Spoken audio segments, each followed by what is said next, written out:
Chapter 1368. Mu Linfeng's lips stiffened and he pursed his lips tightly. He was once a ruthless character who had been through desperate situations. Hence, when Yu Yu said those words, he subconsciously sensed a murderous aura lurking around them. It was surging in the dark and chilling. There was actually an ambush. He keenly sensed that there might still be a troop in the surroundings that was silently lurking in the dark at this moment. He suddenly felt a chill run down his spine. Half of his life in the military made him realize at once that there might be a sniper ambushing them a few hundred meters away. Perhaps there was a sniper hiding in the dark, aiming at the space between his eyebrows with his sniper scope open. That was why the child had said those words so carelessly. If you touch a strand of my hair, you'll be shot into a hornet's nest in the next second. His mind was in a mess. His nerves were all over the place. It was not because of anything else other than Yu Yu sitting in the car calmly. Even if he saw the child's tender face and innocent smile, his every move exuded extraordinary charisma. Could these people be his men? These mercenaries, which consisted of more than 10 people, were all listening to a 7-year-old child's orders. Mu Linfeng felt that his understanding had been overturned. His cold eyes swept past Vermilion Bird and sized her up before his gaze slowly landed on Yun Tianyo's face. This child was not ordinary. He resembled Mu Yaja when he was young, but as a son, he was more ruthless and mature than his father. He was so young, yet he already had such charisma. Apart from being shocked, he was also wary of him. He was even more certain that this child was an extremely dangerous person and must not be allowed to live. Initially, he thought that this was Mu Yaja's force. When he first saw the child sitting in the car, he thought that he was just good with his mouth. However, Mu Linfeng was half a beat slower to react, and his heart instantly froze. He came back to his senses and suddenly realized that this child was not such a simple character at all. He could not figure it out. How could he have imagined that a child could have such power? How did he do it? Put the gun down, Vermilion Bird warned coldly. As Yu Yu's secret guard, she would not allow anyone to pose a threat to Yu Yu in front of her. She warned sternly as her gaze shot out like a sharp sword. Even the experienced adjutant could not help but be intimidated by her gaze. His hand, which was holding the gun tightly, trembled, but he still did not put it down. The Vermilion Bird didn't say another word. She suddenly stepped forward, swept her long leg, and gave a high kick.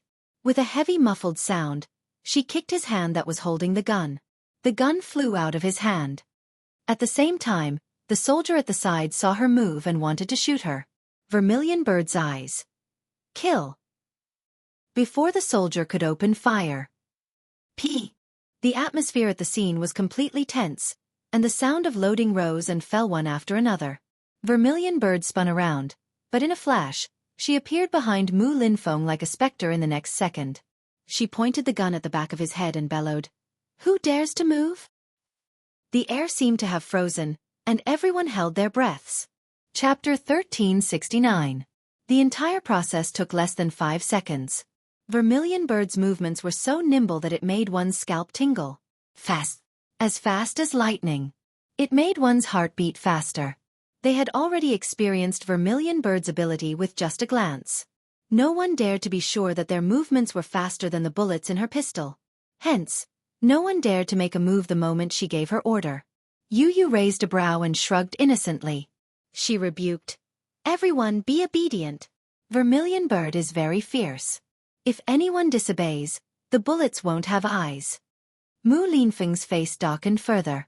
His son's arrogance made him gnash his teeth in hatred, but he could do nothing to him in this situation. In fact, looking at the scene, Mu Linfeng's men had the advantage in numbers. There were at least a dozen cars worth of military equipment. In terms of headcount, they did not lose to Yun Tianyu. The reason why he dared not act rashly was that Yu Yu had arranged for a sniper to ambush him in the dark. Perhaps someone was aiming at the space between his eyebrows right now. With Vermilion Bird behind him, even if he had the advantage in numbers, he would not be able to gain any benefits. Mu Linfeng dared not make a move, and the situation came to a standstill. "What do you mean by this?" Mu Linfeng snorted. "Looks like you don't know your place. Do you know what will happen to you if you do this?"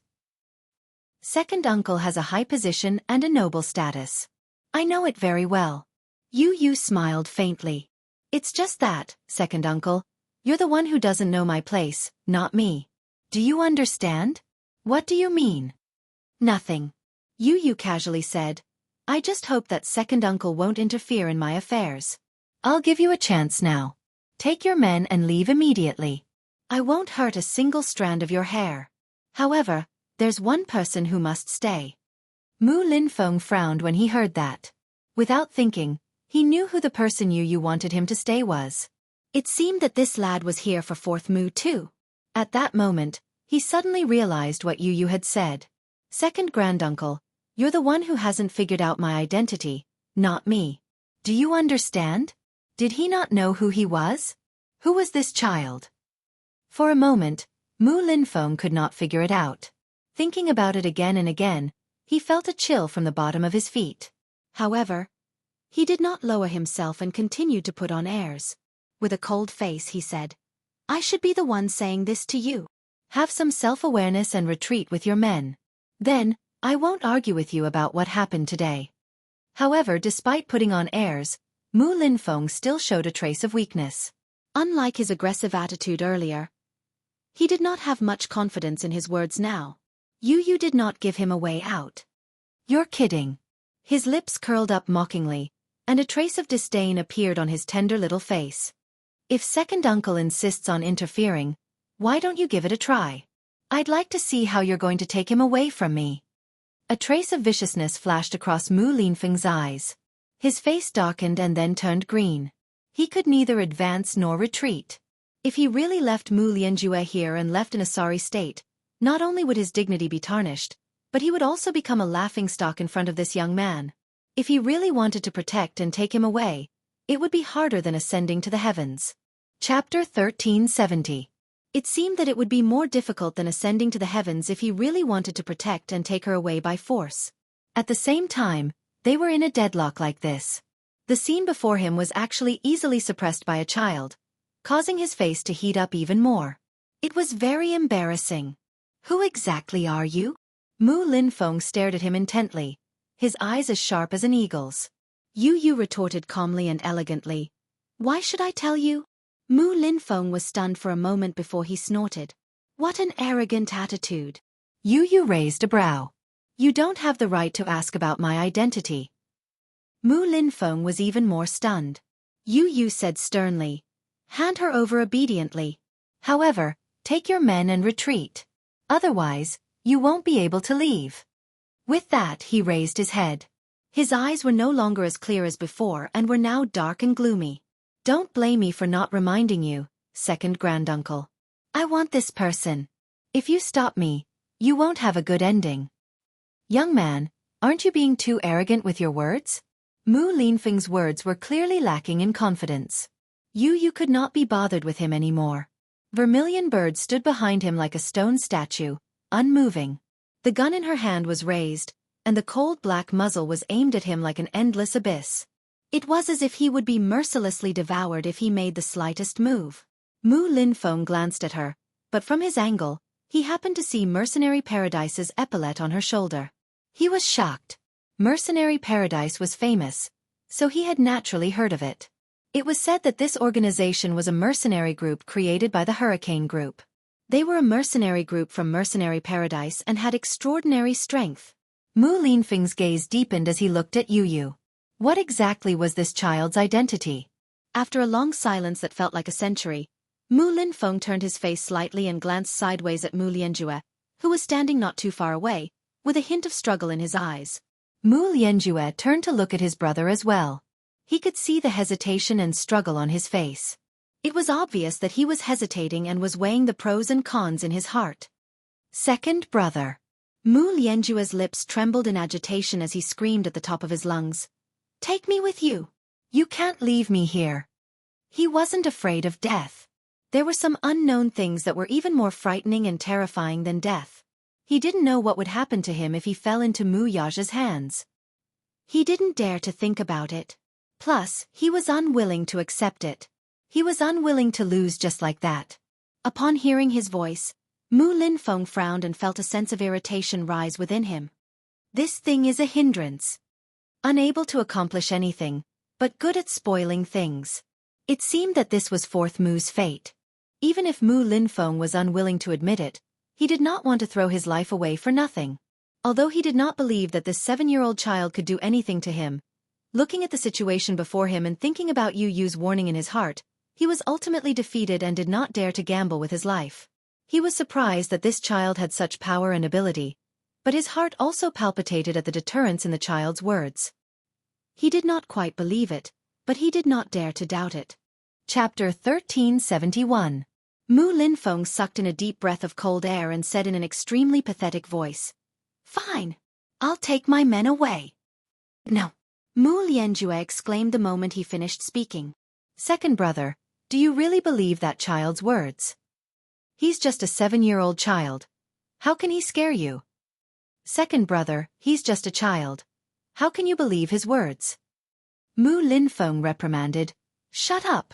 Mu Linfeng did not want to waste his breath on him. He was already embarrassed from retreating in such a sorry state. Now, his brother's questioning made him even more embarrassed. He had been rebuffed time and time again, especially by the 7-year-old child, who did not leave him any face at all. He no longer had any face left. Mu Lianjue's few words had completely stripped him of what little face he had left. Thus he ordered coldly, "Retreat!" The moment he said that, the soldiers at the scene withdrew their stance. Mu Linfeng turned around and walked toward the car. Mu Lianjue immediately ran toward him, blocked his path, and grabbed his shoulder. "Second brother, are you really so heartless? Are you going to leave me here just because of that child's one-sided words?" Mu Linfeng sneered and retorted, "Huh? He's just a child. Why are you so flustered?" Mu Lianjue was taken aback by this unexpected slap in the face. In fact, even though he was facing a 7-year-old child, he felt an inexplicable fear from the bottom of his heart. It was just that he was unwilling to admit it. He was actually afraid of a child. He was afraid of a 7-year-old child. Mu Linfeng brushed his hand away and was about to leave. Seeing that he really did not care about him anymore, Mu Lianjue's heart twisted with hatred as a sinister and dark rage surfaced on his face. He abruptly turned around and dashed forward to grab Mu Linfeng's shoulder from behind. Following the momentum, he turned around and stuck close to him. His left hand gripped the man's throat while his right swiftly snatched the gun from Mu Linfeng's waist and pressed it against the latter's temple. In just a few seconds, he had turned the tables on the man. "Second brother, since you're so heartless, don't blame me for being ruthless." Grabbing his throat with one hand and pressing the gun against his temple with the other, Mu Lianjue bellowed malevolently, "Back off, all of you! Step back!" Mu Linfeng was greatly taken aback. He did not expect that his nephew would dare to do this. Did he think that he could escape unscathed by using him as a hostage? His heart turned cold. He cursed in his heart. This heartless and unscrupulous bastard. To think that he had cared about the decades of brotherhood that he had given him advice to find a way out for him. He had even gone so far as to fall out with Mu Yaja. In the end, he had repaid his kindness with ingratitude. "Bastard! What are you trying to do?" Mu Linfeng roared in shock. "Let go! Idiot!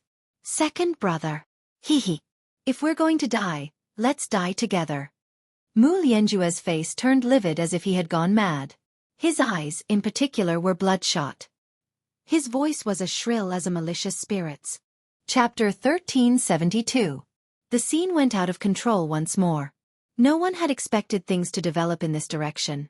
After a moment of stunned silence, the crowd went on alert and aimed their guns at Mu Lianjue. His lips curled into a bloodthirsty smirk as he tightened his grip on Mu Linfeng's throat. His knuckles tightened as he pressed the gun muzzle against the latter's temple. He was ready to fire. "Tell them to put down their guns," he threatened. Mu Linfeng remained silent. His face was flushed red from suffocation, but even so, his lips remained tightly pursed and he did not loosen his grip. "You really think I won't dare to kill you, don't you?" Mu Lianjue's voice grew colder. "At most, I'll drag you down to hell with me if I die. Tell them to put down their guns. Do you hear me? Do you hear me?" "Musi, are you crazy? Are you?" Mu Linfeng spat out a few words with difficulty as he glared at him with bloodshot eyes. Like an enraged beast, he flew into a rage. Mu Lianjue sneered. "Second Mu, cut the crap. I told you to order them to put away their guns. Do you hear me?" I don't have the patience. Tell them to put away their guns. Put away their guns. As he spoke, he tightened his grip on Mu Linfeng's throat and exerted more force with his fingers, as if he wanted to stab the latter's throat. Mu Linfeng grunted in pain and struggled for a while before raising his voice. Put away your guns. The moment he gave the order, his subordinates exchanged glances. However, no one dared to disobey Mu Linfeng's orders. Thus, they all put away their guns. Give me a car. Mu Lianjue issued a second order, but this time, he was like a trapped beast on the verge of death. Mu Linfeng gritted his teeth, angry at his cowardice, but more than that, he hated himself for having misjudged him. Yu Yu burst into laughter when she saw this scene. It was rare to see a dog-eat-dog scene. Today, however, he had seen what a real dog-eat-dog fight was. The flood rushed against the Dragon King's temple, and they were fighting against each other. Had Mu Lianjue lost his mind? Did he think that he could escape unscathed just like this? Dream on. Just as Yu Yu was about to open the door and get out of the car, Lisa suddenly grabbed his hand and shook her head at him. Danger! She spat out 2 words. Yu Yu smiled and said calmly, What's there to be afraid of? You'll protect me. While Lisa was still in a daze, Yu Yu had already pushed open the door and stepped out of the car. The scene fell into a stalemate, and the air froze. Mu Lianjue held Mu Linfeng hostage as he yelled, Give me a car. Did you hear that? Prepare the car for me. Just as he finished speaking, he caught a glimpse of Yu Yu getting out of the car from the corner of his eye. He stepped on the ground and stood up straight. Then, a snow-white and adorable face appeared in front of him. With his hands behind his back, Yu Yu stood obediently before him like an elegant gentleman. He cocked his head and smiled innocently. Fourth granduncle, we've just met and you're already in a hurry to leave. Don't you want to sit down and have a cup of tea? His voice was immature and tender, and at the same time, it was still childish. However, his tender voice revealed a strand of coldness that caused one's hair to stand on end, and it froze one's heart. Chapter 1373. Mu Lianjue snorted. His eyes narrowed dangerously as he met Yu Yu's gaze. His face, however, was as cold as a snake's. Don't call me fourth granduncle, he said in disgust and then sneered. The plan failed this time because I was careless. The blunder of the whole plan was that I didn't expect Mu Yaja to have trained 2 capable sons. If I had known, I wouldn't have ended up in this state. Mu Linfeng, who was being held in his hands, kept struggling. Seeing him struggle, Mu Lianjue bellowed, Behave yourself. Don't move. I'm warning you. I don't have the patience to pester you now. If you don't behave yourself, don't blame me for not giving you face. What you've done now shows that you don't give me any face at all, said Mu Linfeng hatefully. Mu Lianjue laughed sinisterly when he heard that. Blame me? You're the one who didn't care about your brotherly ties. You actually insisted on leaving me here just now. Why? Second brother, you're actually afraid of a child. How many people will laugh at you if this gets out? The second head of the Mu family is actually intimidated by a 7-year-old child. I think you've lived half your life in vain. Shut up. Mu Linfeng said angrily. Fourth Mu, this is a sin you created. You should bear it yourself. What do you mean by I didn't care about my brotherly ties? You're the one with a heart of stone. It's you who murdered Lianqing. It's you who harmed Yishan. It's also you who poisoned the old man's medicine. You're the one who did all these treacherous deeds. You're the one who's truly heartless. To think that I thought that you and I were born from the same roots and are connected by blood. In the end, you're actually accusing me. Fourth Mu, you're too disappointing. Are you blaming me for this? Mu Lianjue lost control of himself and shouted, Second brother, are you blaming me for this? Back then, if you hadn't colluded with the elders to support Mu Yaja, would I have ended up in this state? You wouldn't have ended up in this state. You're regretting it now, aren't you? Hee hee. The organization that he had painstakingly nurtured turned against him in the end. The chess pieces that you had painstakingly set up, the chess pieces that you had painstakingly nurtured, and what happened in the end? This pawn doesn't listen to you at all. All of this, this vast Mu family empire should have belonged to me. Originally, all of this could have changed for the better. In my hands, the Mu group will become even more powerful and majestic. However, you actually supported a chess piece to rise to the top. Haha. Mu heir, it seems that this is also your ambition. You want to use Mu Yaja as a puppet to take over the vast territory of the Mu clan. The more Mu Lianjue spoke, the darker Mu Linfeng's face became. He bellowed. Shut up. What? Was he angry out of humiliation? Hee. What I said is the truth. In terms of ambition, how can I compare to you? Mu Lianjue narrowed his eyes, his voice sinister. His voice was incomparably cold, revealing a bone-chilling hatred. If it weren't for your foolishness, I wouldn't have ended up in this state. Second Mu, if I must die here tonight, then all of you will have to die with me. How foolish. Fourth Mu, you're really too disappointing. Mu Linfeng shook his head and sighed, his face full of disappointment. Chapter 1374. Mu Linfeng only found it laughable. His lips twitched for a while before he said coldly, I only know one thing. The evils committed by the heavens can be defied. The evils we bring upon ourselves are the hardest to bear. Do you think that you can completely shirk your responsibility by saying this? Or do you think that I'll let you off just because you said this? Wishful thinking. Mu Lianjue laughed sinisterly. At this moment, he was already in a state of madness. Mu Linfeng felt a chill in his heart. The evening wind kept blowing a bleak chill, but it could not overcome the coldness in his heart. His lips curled up as the mockery in his eyes turned into helplessness. He let out a long sigh, helplessness appearing on his weathered and battered face. Fourth Mu. As your elder brother, I only have one piece of advice for you. Stop it while it's still early. What you're doing is meaningless. You shouldn't have done that back then, either. Do you know that what you did was akin to patricide? It's treason. All the more you shouldn't have done it now. I don't want to hear all this from you. What's the point? Mu Lianjue's eyes reddened. The position of the Mu family's head was supposed to be mine. It was mine. Do you know how long I've worked to become the Mu family's head? Do you know how hard I've been living for the past few decades? That old fart, however, negated all my hard work and effort with just a few words. Then, what's the point of all my hard work all these years? What about you? You actually supported Mu Yaja to become the head. Was I not even comparable to a 20-year-old kid back then? You're gravely mistaken about that. You're merely gauging the heart of a gentleman with a cautious heart. Mu Linfeng paused, his face twitching a few times before he continued.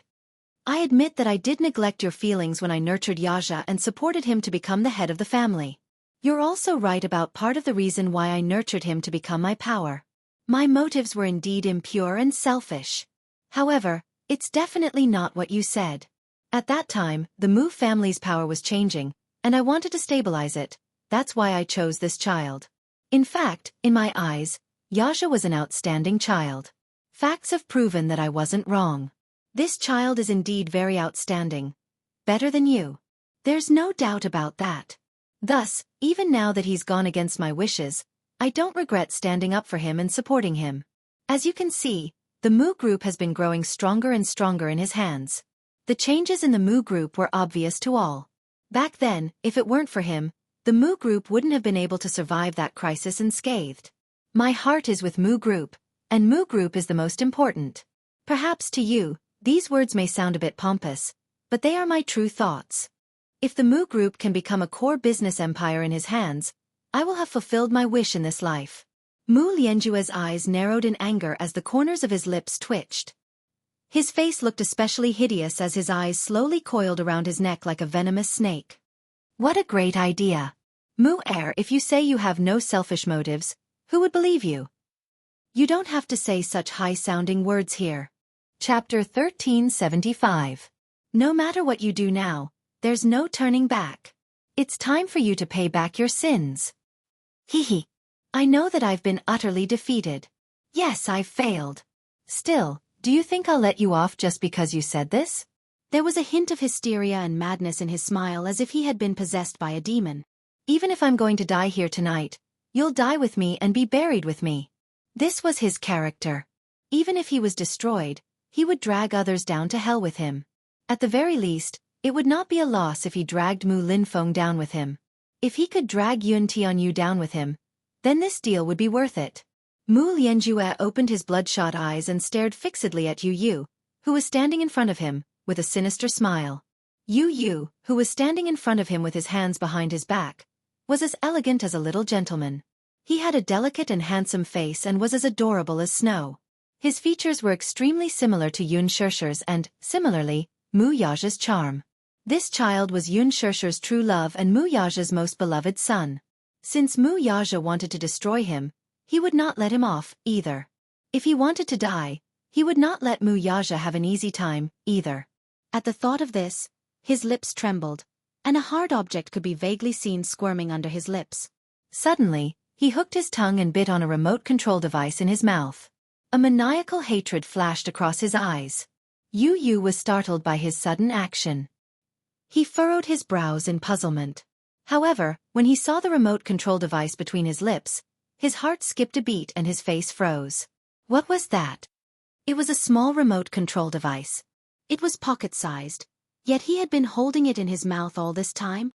What is this? He questioned in a low voice, full of wariness. Hee. Yun Tianyu, you're so smart. You should be able to guess what this is, right? Mu Lianjue's eyes were bloodshot as he held the remote in his hand. Come here and I'll tell you what this is. Yu frowned and said coldly, why should I go there? Mu Lianjue smiled sinisterly and spat. Of course. If I press this button, you will lose your dear mommy and brother forever. Yu was stunned. Her face turned pale and she asked in disbelief, what did you say? What? You don't believe me? Mu Lianjue's eyes were filled with mockery as he gripped the remote control tightly in his hand. His face was full of viciousness as he bellowed hysterically. Hee. I have already sent someone to plant an explosive device in your house. If I press this button, there will be a bang. Hee. Take a guess. What will become of your gentle mommy and adorable brother? He sneered as he enjoyed the sight of Yun Tianyou's face, which was constantly changing color. He smugly said, with one explosion, they'll be brutally blasted into a bloody mess. Their heads will be separated from their bodies, and they'll die without a burial place. Yu's face turned ghastly white in an instant. Mu Linfeng's eyes were filled with disbelief when he heard this. He was crazy. This person was completely deranged. Mu Lianjue was crazy. How could he do such a crazy thing? Chapter 1376. Vermilion Bird sized up Mu Lianjue's sinister expression and hurried to Yu's side. Squatting down, she whispered into his ear, Director Yun, calm down. Don't believe him so easily. This man might be trying to trick you. She told him all the worries in her heart. She did not know what he was holding in his hand, either. Could that button really be a remote control device for the explosion? No one knew, and no one knew the truth. Perhaps what he said was true. As long as he pressed the button, his home would instantly explode into a sea of fire with an earth-shattering explosion. Xianxia and Mu Chen would also be mercilessly reduced to ashes, their flesh and blood splattering everywhere. Perhaps his words were just to trick him. There was no explosive device or remote control device. His goal was to trick him into using him as a hostage. He knew very well that the person who wanted his life this time was Mu Yaja. To Mu Yaja, Yun Tianyu was more valuable as a hostage than Mu Linfeng. Director Yun, calm down. Don't be nervous. Perhaps he's just saying that to trick you. Yu sucked in a deep breath of cold air and said in a low voice, I suspect so too. He was so smart. How could he not have thought of this? His concern made him confused. Mu Lianjue was making use of this opportunity. As the saying went, all was fair in war. The man might be using an illusion to confuse him to achieve his goal. Alas, he did not dare to do so. He did not dare to gamble with Xianxia and Mu Chen's lives. No one dared to guarantee, nor was anyone clear, what the hell was the button he was holding tightly in his hand at this moment. Perhaps nothing would happen if he pressed it. Perhaps, as he said, he would really lose his mother and brother forever if he pressed it. Yu had always been bold and unconventional, but at this moment, he had really lost his courage. It was very difficult for him to gamble with Xianxia and Mu Chen's lives. Even so, despite his anxiety, he maintained a calm expression as he scrutinized the man unblinkingly. His face showed no signs of wavering as he carefully scrutinized the man, trying hard to find any suspicious signs on his face. What? You don't believe me? Do you really think I'm coaxing you? If you don't believe me, why don't you give it a try? Mu Lianjue said as he raised the control button in his hand and pretended to press it. Yu Yu finally could not hold himself back and raised his voice to stop him. Wait! Mu Lianjue's lips curled into a triumphant smirk the moment he said that. Then come over here. Be good and come to me. Mu Lianjue was like an evil demon as he patiently enticed him. Come here, good boy, come to me. Yu Yu pursed his lips tightly. He had just taken a step forward when Lisa suddenly blocked his path. He's lying to you. Lisa lowered her voice and stared at him with a pair of cold eyes. Her face was alarmed. Don't go over. Move aside. Yu Yu smiled elegantly. Lisa, move aside. I can't let you take the risk. Lisa's tone was stiff, but she had no intention of giving in. She couldn't just watch him throw his life away. Chapter 1377.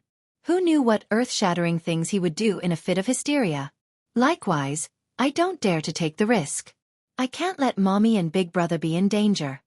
Yu Yu paused and looked at her. Don't worry. You're on standby at any time. I know what to do. No. Lisa was adamant to the end. She was certain that the so-called explosive device in the man's hand was just an empty shell that did not work at all. It was just a last-ditch effort. He was making use of Yu Yu's weakness. He knew that the child was eager to protect his mother and would not watch her fall into danger. Yu Yu calmly asked, Then what if it's real? What if it was really an explosive device if he pressed it? Lisa choked all of a sudden. Vermilion Bird's eyes flickered as she whispered in his ear, Sir, we have a sniper 100 meters away on standby. It's too late. Yu Yu knitted his brows. The sniper crouched 100 meters away on standby. However, he would not act rashly if he did not receive the order to shoot. If he were to give the order now, it would only alert the enemy.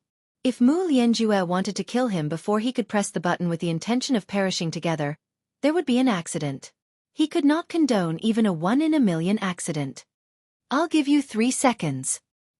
He gave his ultimatum and started counting down. 1. Master Yu. Lisa did not back down. Yu Yu stared into her eyes and said word by word, Get out of my way. 2. Lisa fiercely bit her lips, and then suddenly rubbed her messy forehead, and unwillingly moved out of the way. 3. Mu Lianjue raised the button in his hand high in the air. Yu Yu suddenly raised his voice. Fourth great uncle, let's negotiate. I don't have the patience to negotiate with you, he said coldly. Yu Yu smiled. Fourth great uncle, I'm willing to be your hostage now, but don't you dare play any tricks. Otherwise, I don't have the patience either. The man pondered for a moment and then smiled sinisterly. Fine. I'm warning you though, don't play any tricks. Otherwise, we'll just perish together. Yu Yu smiled. With your words, how can I dare to play any tricks? After saying that, he raised his arrogant chin and walked towards him. Mu Lianjue looked at him greedily as if he was a malicious spirit standing at the mouth of purgatory and showing his ugly face. Mu Linfeng's face's expression. Bees. How could this child have such extraordinary courage? In order to protect his beloved family, he actually didn't hesitate to put himself in danger. Putting everything else aside, just this point alone made him admire him from the bottom of his heart. To be simple. It seemed that he had still underestimated this child. While he was still in a daze, Yu Yu walked up to Mu Lianjue. The latter grabbed him by the collar and dragged him to his side. At the same time, he kicked Mu Linfeng out. Caught off guard, Mu Linfeng fell to the ground in a wretched state, landing on his face like a dog in the mud. Mu Lianjue grabbed Yu Yu's throat with one hand. In an instant, all the members of Mercenary Paradise were on alert. They stared at Mu Lianjue vigilantly and were on standby at any time. Chapter 1378. Even Mu Linfeng felt ashamed of himself when he saw her composed expression. Aren't you afraid? Mu Lianjue narrowed his eyes and gripped his neck hard. Yu Yu's body was curvaceous, and his neck in particular was as elegant and charming as a swan. Such a beautiful neck, it should be a heart-wrenching thing to break, right? He said viciously. As long as I exert more strength, you won't be able to keep your life. Are you really not afraid? You can try. Yu Yu smiled elegantly, completely unfazed by his threat. I want to live and so do you. What value do I have to you if I die? Mu Lianjue cocked a brow and sneered, his eyes turning more ruthless. You're right. You're a smart child. However, if anything happens to me tonight, you won't be able to leave this place alive, either. Fourth granduncle, since I'm in your hands now, you should get rid of that device in your hand. Don't be an eyesore. Yu sneered, his face full of disgust. As soon as he said that, Mu Lianjue's eyes darkened. He raised the small device in his hand and smashed it to the ground, shattering it into pieces. Yu's eyes darkened. He was startled for a moment, but in the next moment, a look of understanding flashed across his eyes. It seemed that, as he had expected, the device in Mu Lianjue's hand was just a smoke screen to lure him.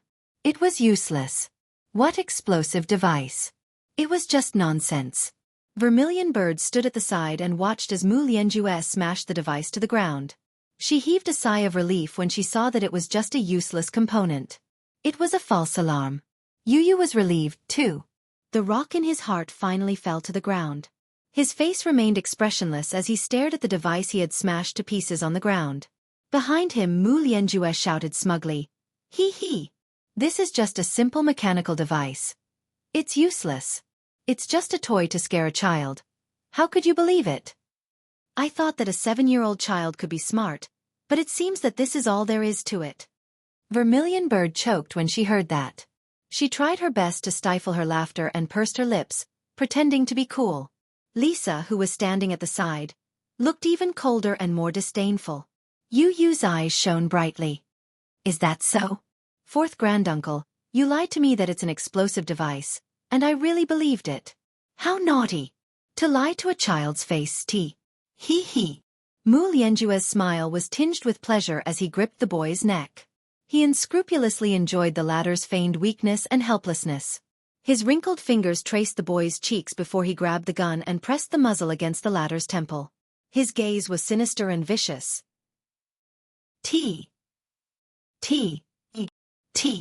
N. Hee. Yu sneered inwardly.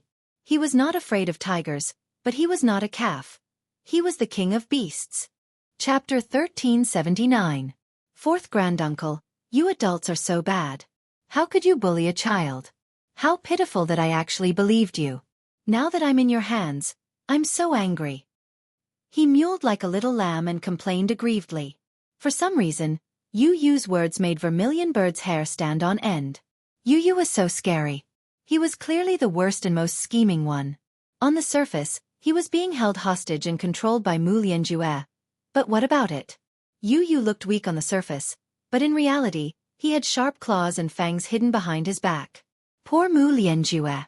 Did he really think that he had the upper hand in this situation? Yun Tianyu merely took pity on him and wanted to play along with him.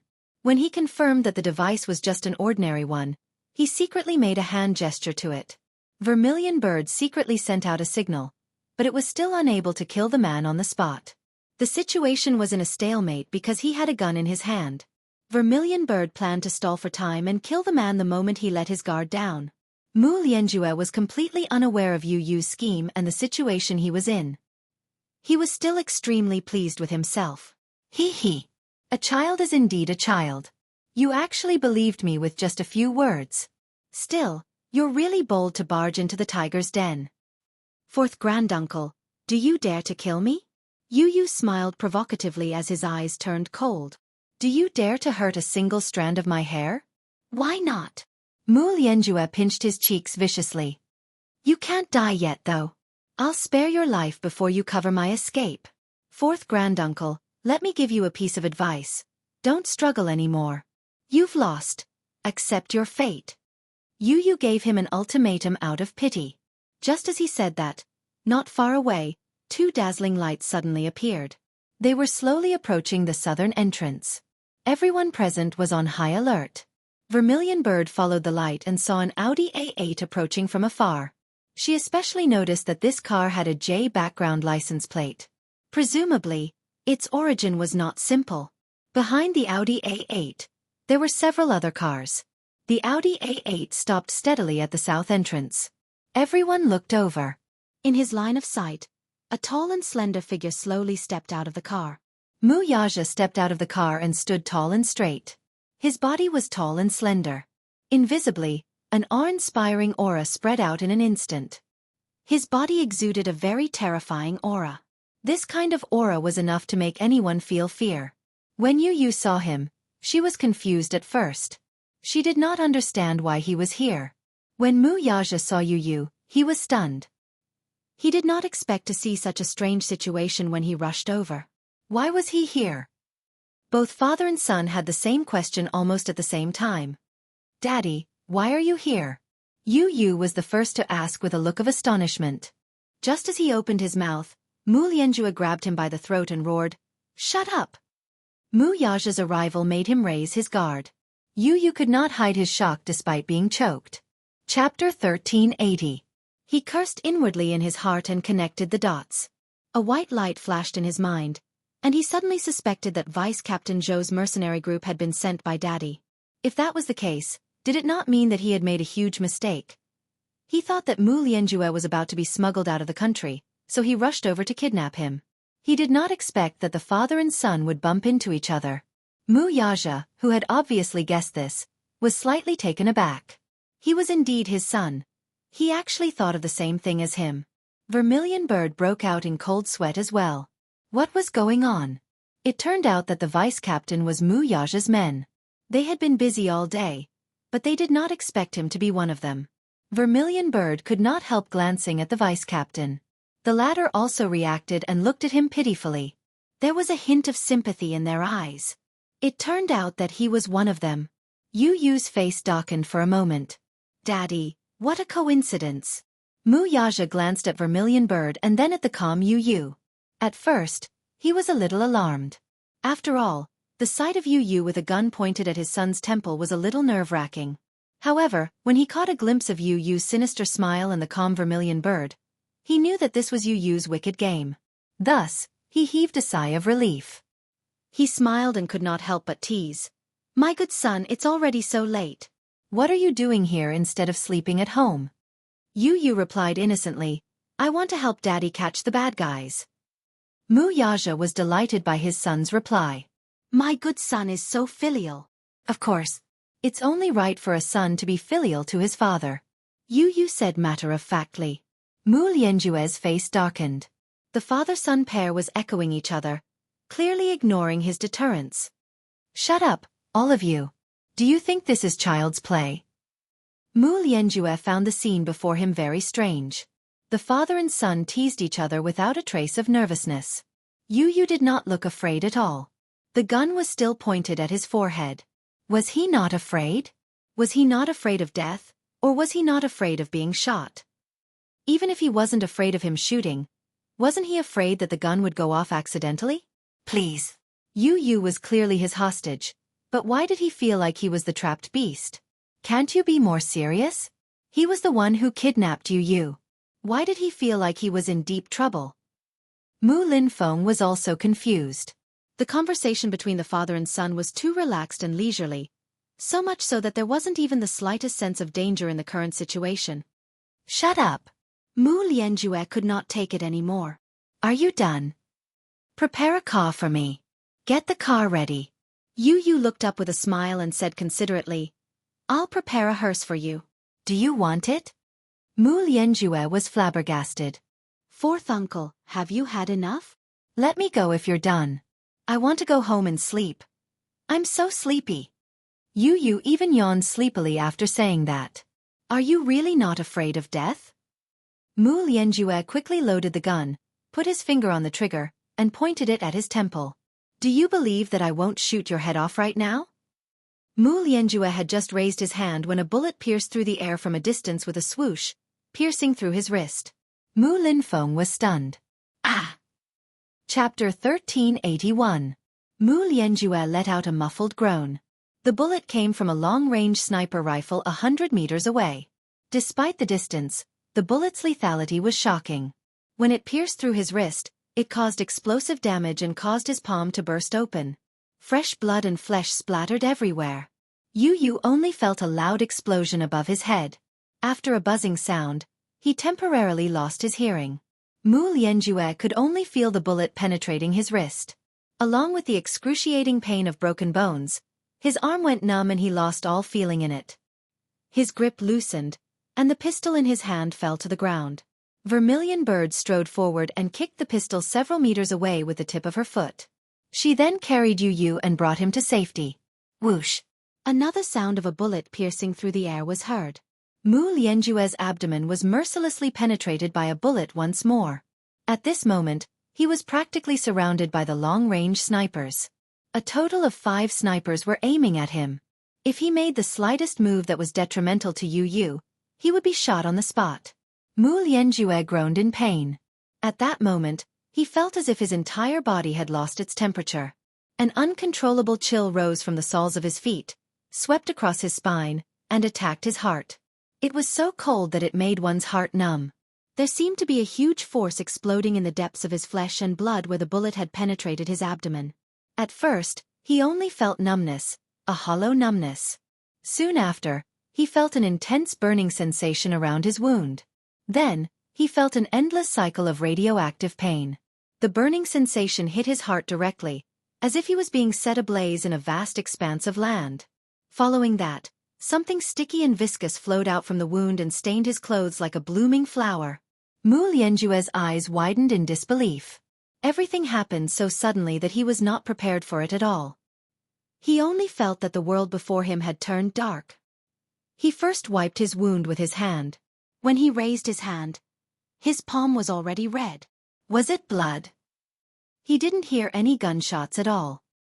He only felt the sound of air being sliced through from behind him. Then he was shot. Could it be that there was a sniper lying in ambush in the distance?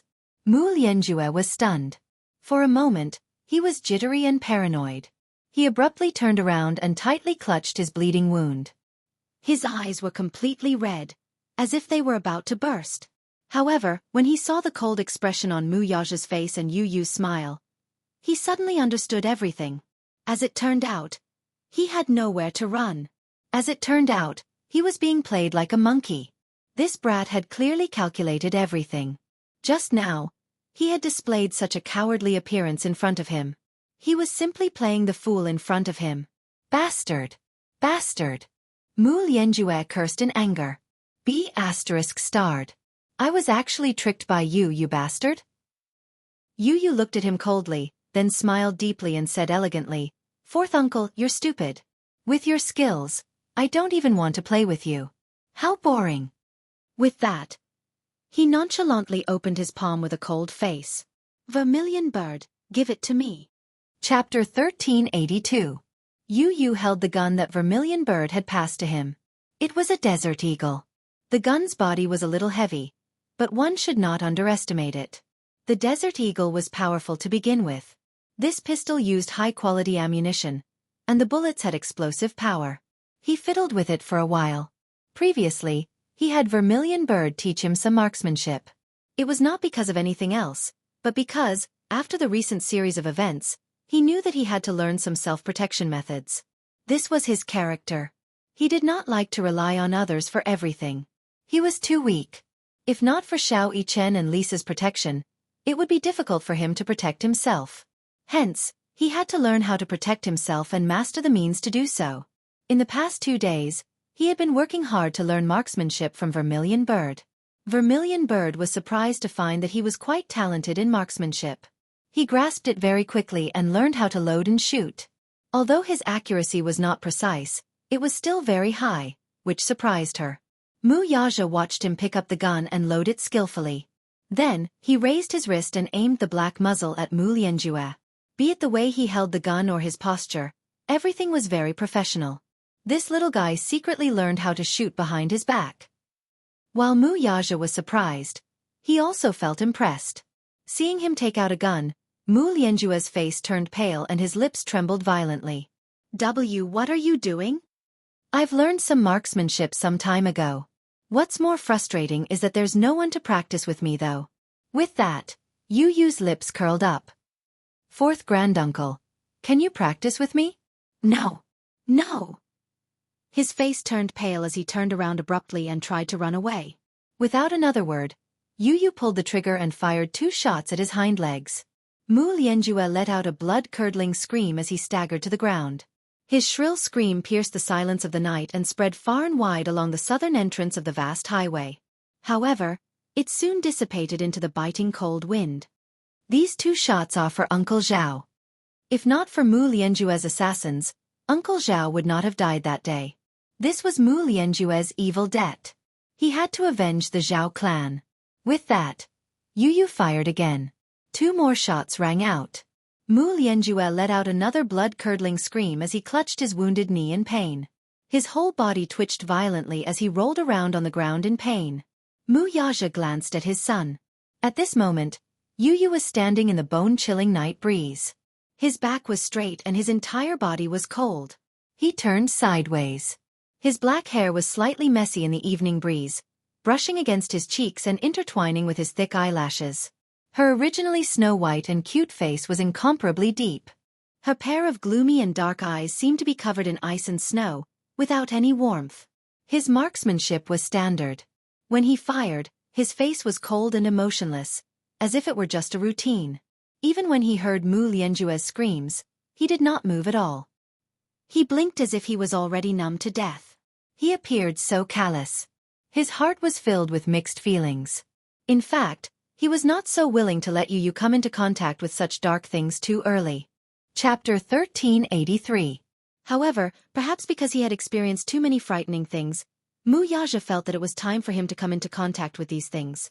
Back then, when he arranged for Xiao Yichen to be sent to the army for training, he was met with opposition. However, he still threw the little fellow into the special training camp without hesitation, just so that he could strengthen his physique to a greater extent and train him. Now, Xiao Yichen proved that his choice back then was not wrong. This world had always been one where the strong preyed on the weak and the weak were eliminated. The strong were the only ones who had the right to set the rules of this world. Although the child was young as his son, perhaps it was not a bad thing for him to come into contact with this side of things early on. Just like Xiao Yichen, even though his childhood was not accompanied by pain and suffering like other children, reality had proven that he had already become a strong person. Yu Yu fired again. Bang! Bang! 2 shots landed on one of Mu Lianjue's legs. Blood splattered and shattered. Mu Lianjue, however, was in so much pain that he was almost numb. He did not even have the strength to cry out in pain. His body convulsed and he groaned a few times. He almost blacked out and fainted. Yu Yu's pair of clear and bright eyes were now dyed red with hatred. When he thought of the suffering this man had caused his mommy and Xiao Yichen, he could not wait to crush him. He walked over, aimed at Mu Lianjue's waist, and fired another shot. This time, blood splattered on his face.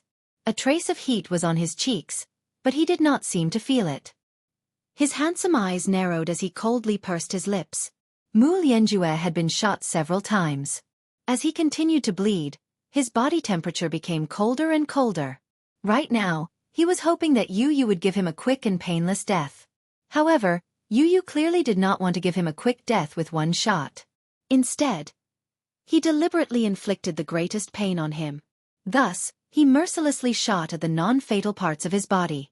He looked more like he was venting the resentment in his heart. Yu Yu lowered his gaze with a murderous look. Those bullets landed squarely on Mu Lianjue's body. It was so painful that his entire body was almost numb. His mind buzzed and he kept losing blood. On one hand, his body felt cold because of the loss of body temperature.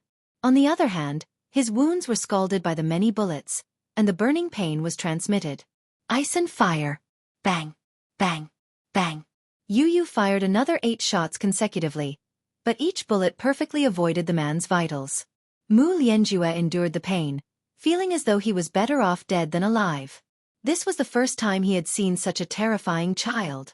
His eyes were bloodshot and filled with hatred. He was shot many times, but none of the bullets were fatal. For a while, he was struggling at death's door, which made him wish he was dead. You. Mu Lianjue opened his mouth in a pleading tone. You. Instead of being tormented by him like this, he might as well die a quick death. 4th granduncle, I haven't had my fill yet. How can I let you die like this? Yu Yu's tone was languid and nonchalant. After saying that, He lifted his leg and stomped on the wound on his abdomen. Blood gushed out from the wound the moment he stomped on it. Ugh. Chapter 1384. Ugh. Mu Lianjue groaned in pain. His face was as pale as a sheet of paper. He rolled on the ground for a while and let out a heart-wrenching shrill cry of pain. After being trampled on by Xianxia, he was already on the verge of death. However, this stomp of Xianxia's foot caused him to simply suffer a fate worse than death. The back of his head fiercely knocked against the ground, and his desire to seek death had never been stronger. He had never thought that there would be a day when living would be more painful than dying. Yu shot his hand that was covering his wound. This is for my brother. Although Mu Yichen's injuries were not caused by him, it was still his doing. Bang! I'm returning it to you on behalf of my mommy. His mommy had fallen into his hands, been humiliated and tortured. How could a bullet be enough to pay off all the pain she had suffered at his hands? Yu narrowed his eyes, which were sharp and piercing. Bang! Yu's eyes widened after he finished firing the gun, and he coldly enunciated each word. This is for my daddy. Mu Lianjue coughed out a mouthful of blood as his whole body convulsed violently. Mu Yaja was stunned at first. Then he felt warmth in his heart. His son was taking revenge for him. While Mu Yaja felt warmth in his heart, he was also touched by Yu's warm heart, which was hidden under his cold exterior. All along, Yu had been Xianxia's little warm man and little god. However, he was so arrogant. For a long time, even though he was the little god of warmth, he only cared about Xianxia alone and silently protected his mommy. Now, Mu Yaja had entered his heart. All along, Yu had only acknowledged one family member in his heart, and that was Xianxia. Other than that, be it Li Qin, Yun Na, or even Yun Yecheng, who had always treated Xianxia as his own, were just passers-by. In his heart, his mommy was number one. Mommy was the most important and special person in his heart. There was no one else like her. For as long as he could remember, he and his mommy had depended on each other. She was his lifeblood. Perhaps, this unique feeling of the little lad was hard to understand in the eyes of outsiders.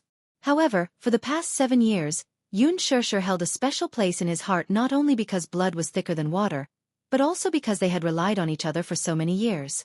However, as his biological father, Mu Yaja, almost like a god, had descended from the heavens and appeared before him without any warning. Without any warning, he went from being a child of a single-parent family to having a father. However, he rejected this daddy. He resisted and kept him at a distance of 1,000 miles away. At first, he was unwilling to admit that he had a father. So what if she was his biological child? Mommy was the only one he loved. However, as they got along, the father and son's feelings gradually merged. Mu Yaja appreciated this son of his, and Yu gradually accepted him, acknowledged him, and acknowledged him. Until now, he had acknowledged him. Those who bullied his mommy were unforgivable and deserved to die. Similarly, those who bullied his daddy were equally unforgivable. Chapter 1385. He was used to being cold and arrogant in front of Mu Yaja, but in reality, he had long acknowledged him as his daddy. On the one hand, it was because he loved his daddy. On the other hand, it was because Mu Yaja was outstanding enough to gain his approval. Mu Yaja only felt as if his heart had been ruthlessly punched, instantly tearing a hole in it. A warm current gushed in, and even though he was standing in the cold wind, he did not feel cold at all. Instead, his whole body felt warm and cozy. Yu snorted. Looking at the man's miserable appearance, he smiled faintly. Fourth granduncle, there are still 2 more shots. Can you hold on? There are still 2 more shots. They're for my grandparents whom I've never met before. With that, Yu fired 2 more shots at the man's chest. They were less than an inch away from his heart. Mu Lianjue fainted completely and lost consciousness. The scene instantly became deathly silent. Besides the whistling of the cold wind, everyone was deathly silent. Mu Linfeng, in particular, was as stiff as a rock. He had long been stunned. Yu maintained his gun-wielding posture. His face paled for a moment before his vision regained its focus. However, when his gaze landed on the man lying limp on the ground and covered in blood, he realized with a start what he had just done. He had killed someone. He had shot and killed someone. For the first time in his life, his hands were stained with filthy blood.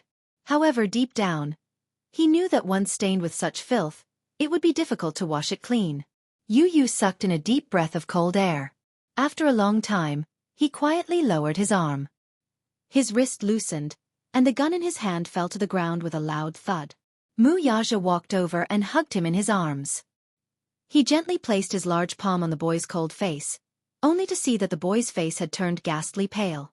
Just now, in the midst of extreme passion, he was completely unaware of the significance of what he had done.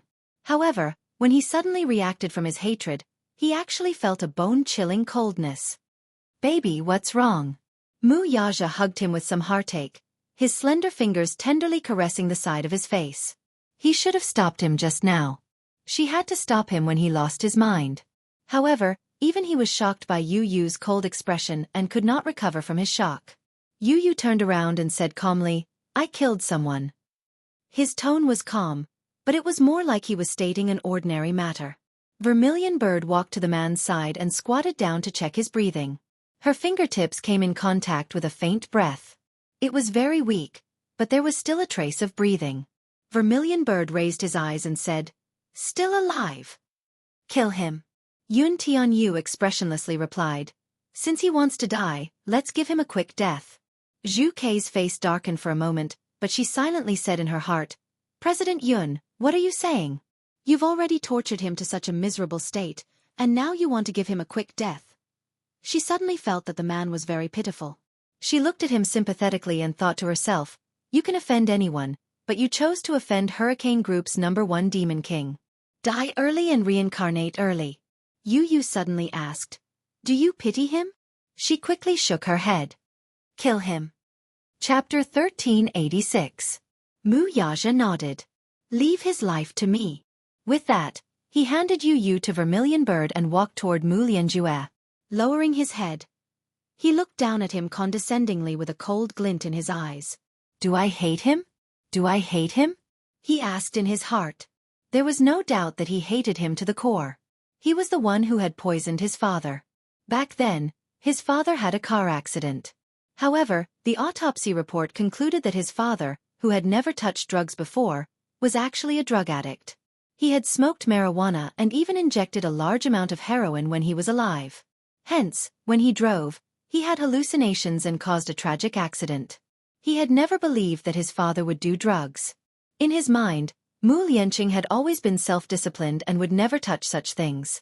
However, even if he had his suspicions, it was an undeniable fact. He did not expect that all of this was caused by Mu Lianjue. If it were not for him, his father would not have died. His mother, on the other hand, had taken chronic poison for many years. She had passed away at a very young age due to illness. Both of his family members had been killed by him. This was Mu Lianjue, a heartless and unscrupulous person who would do anything to fight for power. The series of events that followed were all his doing. Wuxia narrowed his eyes. He had always been puzzled. Mu Lianjue and his father were biological brothers. Even if they did not have the same mother, they were still related by blood. Why would he do this? Why would he do such a cruel thing? This was the answer he had always wanted. Now, however, he realized that the so-called answer was no longer important. So what if he got the answer? His father and mother would not come back to life, either. The dead were gone. It was time for him to let go of the grudges of the previous generation. However, he should be the one to decide Mu Lianjue's life. At the thought of this, Wuxia clenched his jaw and pursed his thin lips into a stiff line. Then, he abruptly grabbed Mu Lianjue's neck and tightened his grip, not holding back at all. Mu Lianjue abruptly woke up from his groggy state under such immense pressure. His pair of eagle-like eyes abruptly widened, but they were bloodshot and crimson as if they were filled with blood. "You!" The muscles on his face twitched. Because of the excessive suffocation, his entire face had swelled to the color of a pig's liver. His pair of eagle-like eyes were glaring angrily under the terrifying suffocation. He could only feel that under the overwhelming twisting force, his consciousness was becoming increasingly weak. Ugh, cough. Mu Lianjue's eyes popped out of their sockets. The blood in his body gushed to the top of his head, and even his eyeballs could not move. Wuxia did not say a word. He did not have the patience to waste any more words. He only wanted to settle all the grudges and grievances with his own hands at this moment. This man before him. He hated him to the core. Wuxia stared fixedly at him. Suddenly, scenes flashed before his eyes like a carousel lantern. In his memory, the one that left the deepest impression on him was Mu Lianqing's extremely strong arms. When he returned home from work, he would always lift him up and kiss his forehead. Chapter 1387. Baby, you're back. He loved his mother's long black hair the most. When she was seriously ill, he would take good care of her by her bedside and carefully wash her hair. Every time those black strands of hair flowed through his fingers, he would look at his mother's pale face in the mirror, and his heart would uncontrollably surge with sorrow. However, all of this once beautiful life, was suddenly shattered. It was all destroyed by this man. He was left alone. You deserve to die. Wuxia's voice was low and furious. Every word he uttered seemed to be squeezed out from the roots of his teeth, and they were filled with endless hatred. Mu Lianjue, you deserve to die. Mu Linfeng could not bear to watch this scene and turned away. Yu, who was in Vermilion Bird's arms, looked at Wuxia's stiff back view and felt a sharp pain in his heart. His heart ached for his daddy.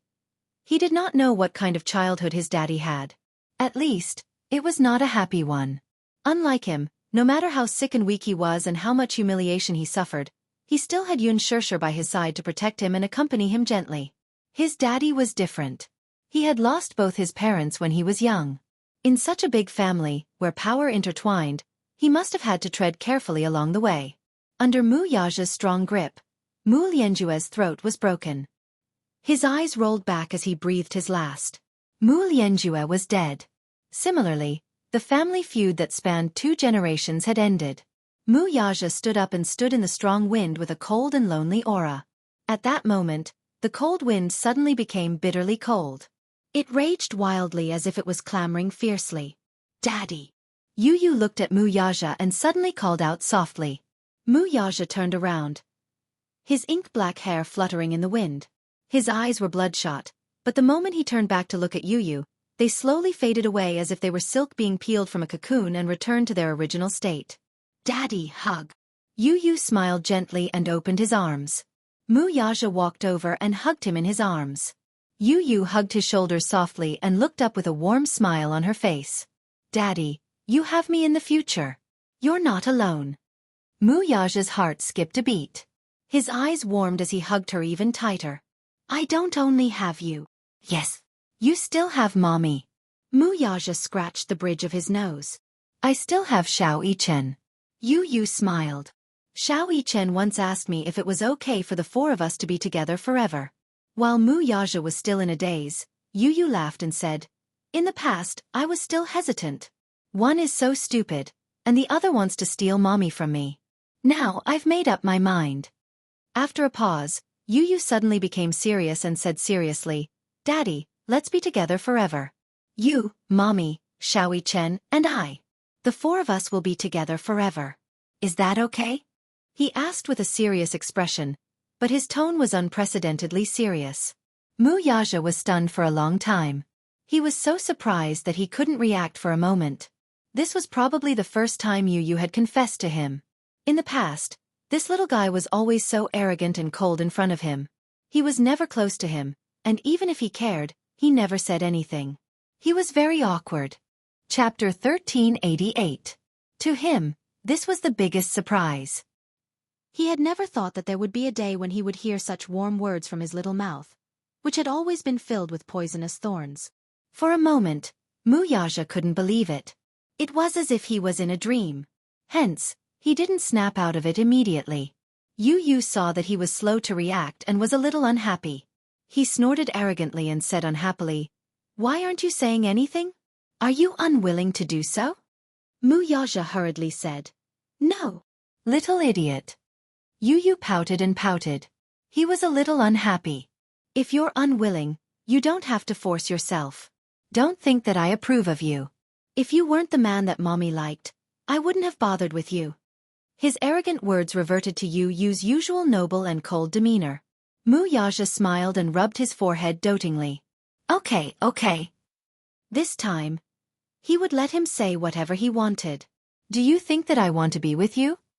Seeing that Mu Yaja still didn't say anything, Yu Yu was even more unhappy.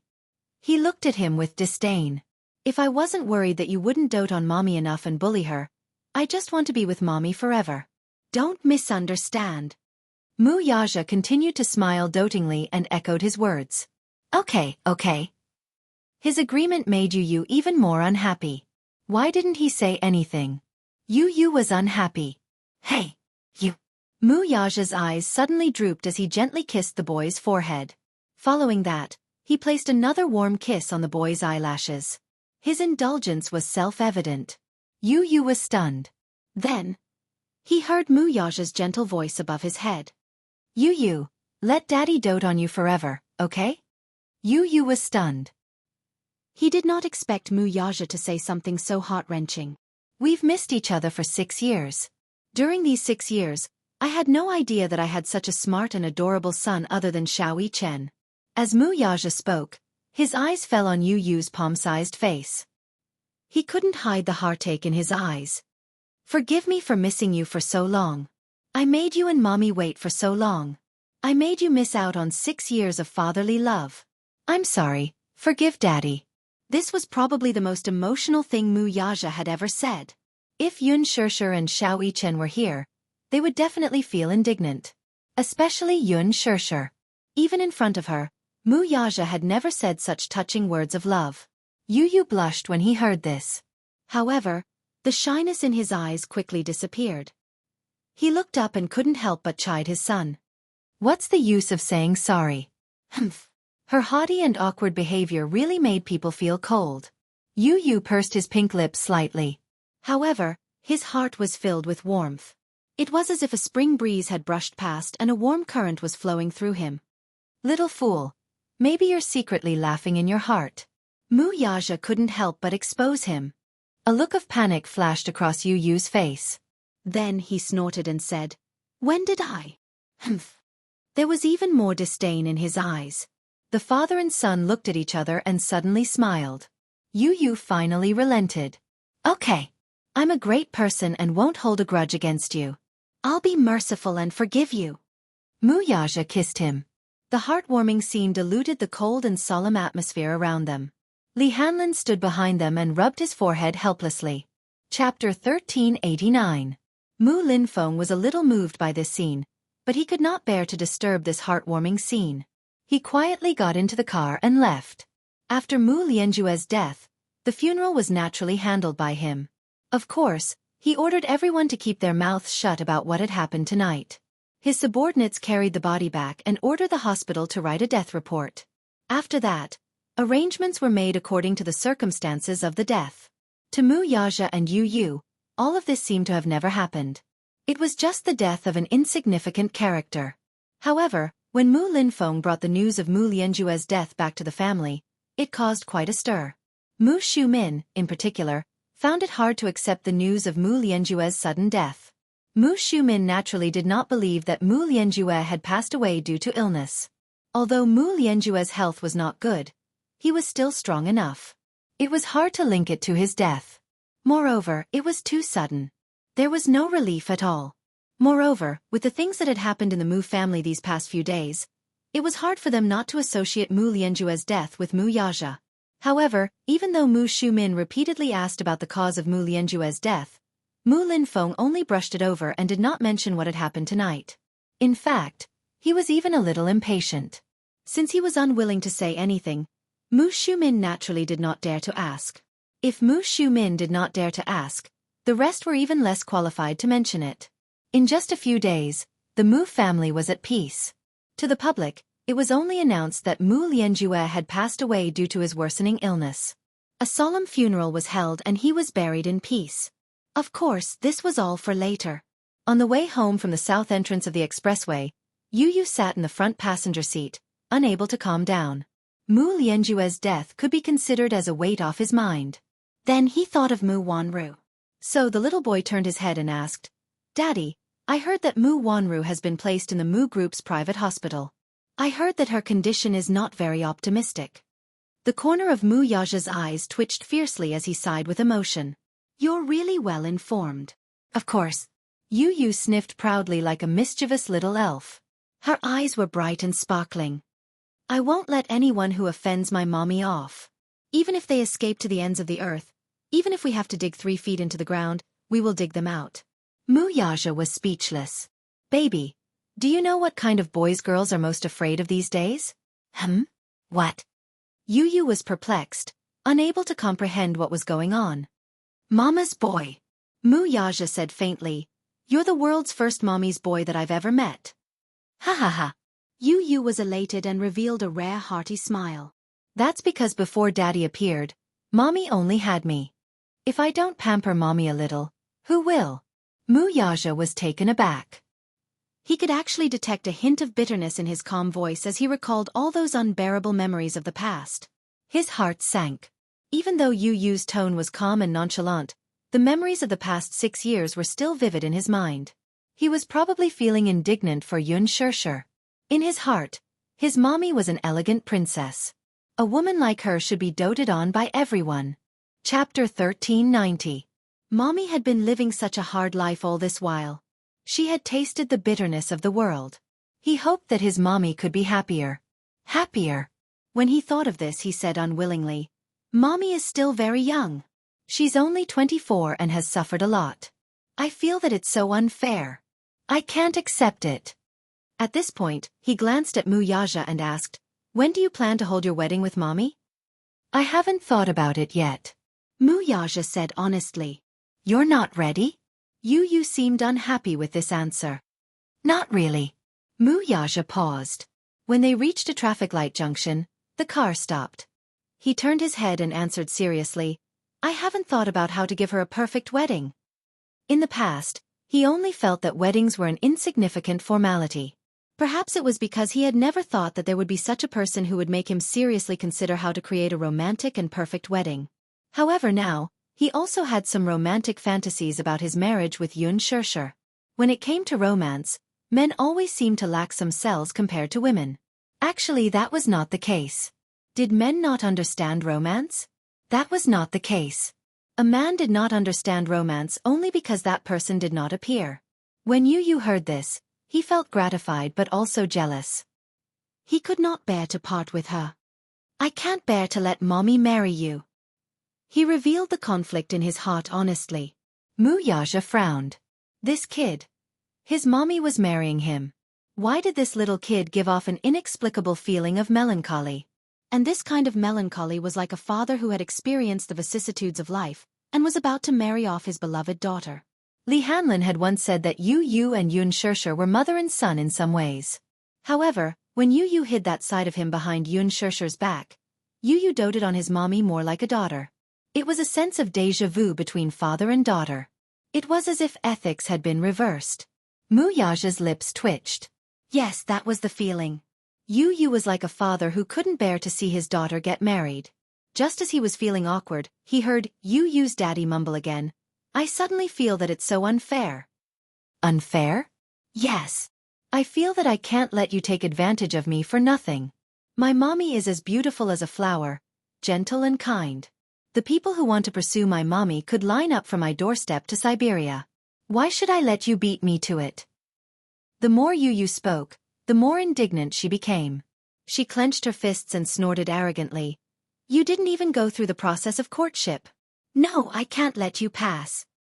"Daddy, I can't let Mommy marry you like this. It's too easy on you."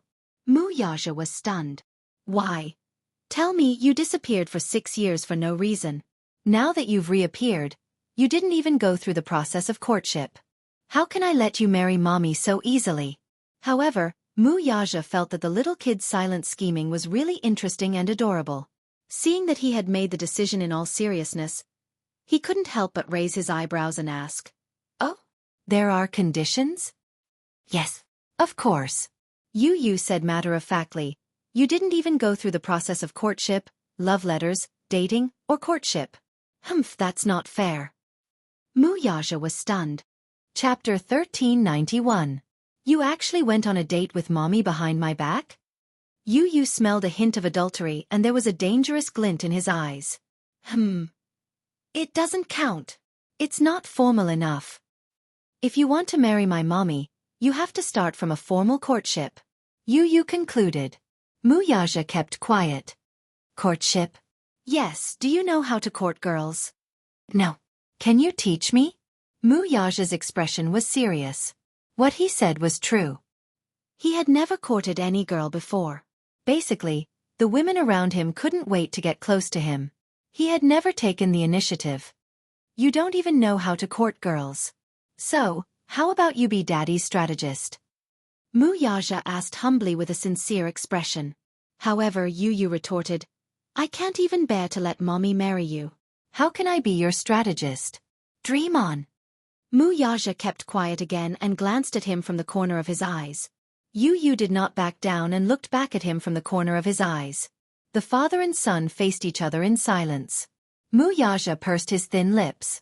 He had learned his lesson.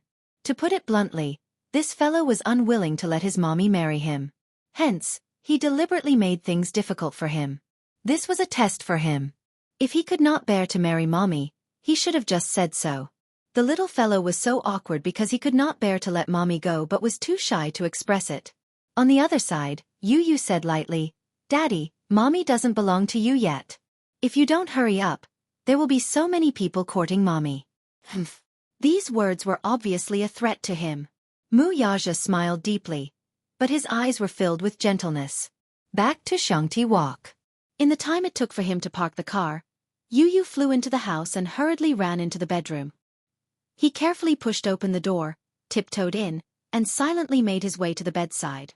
Xianxia was sleeping soundly. She did not seem to realize what had happened tonight, and was still immersed in a gentle dream. Yu Yu felt relieved when he saw that she was sleeping soundly. When he went out tonight, he secretly wanted to settle things behind her back. Yu Yu had always been like this. In a corner where Xianxia could not see, in a small detail that she could not detect, he arranged everything for her. No matter how big the devil he was, he would kill God and God would kill God. Whenever mommy says, he would be zzzz. Even if he had to fight against the heavens, even if he had to be the enemy of the world, he would wholeheartedly protect her and ensure her safety.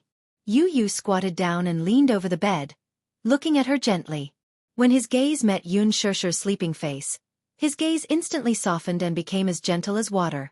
It was as if Xianxia, who was sleeping on the bed, was the most beautiful treasure in the world in his eyes. It made him want to take pity on her. A strand of hair fell between her eyebrows and intertwined with her thick eyelashes.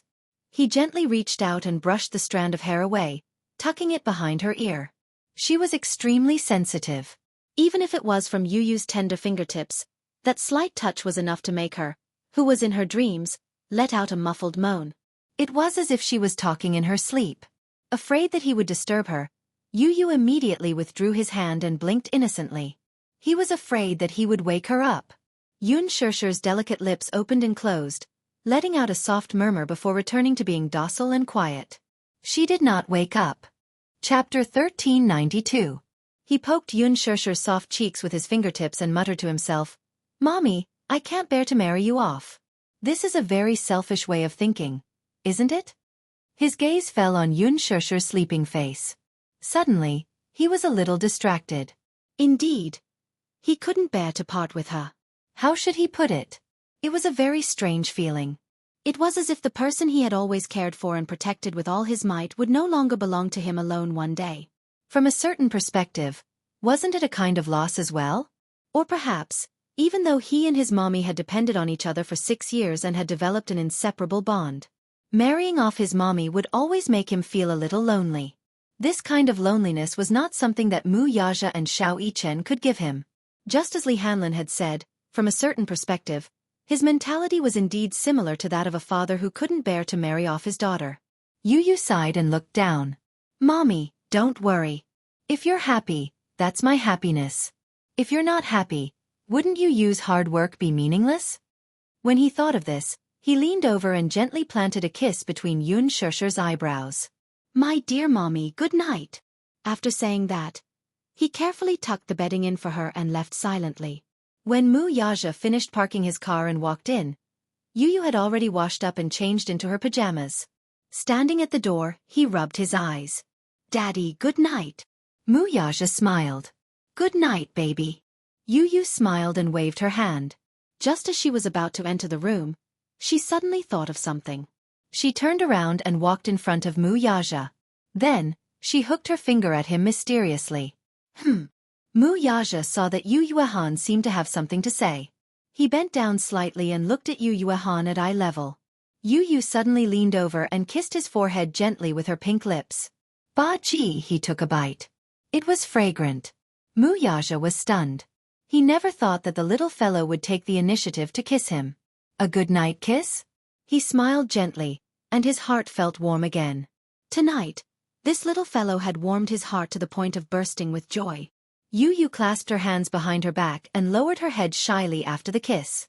She seemed very awkward and bashful.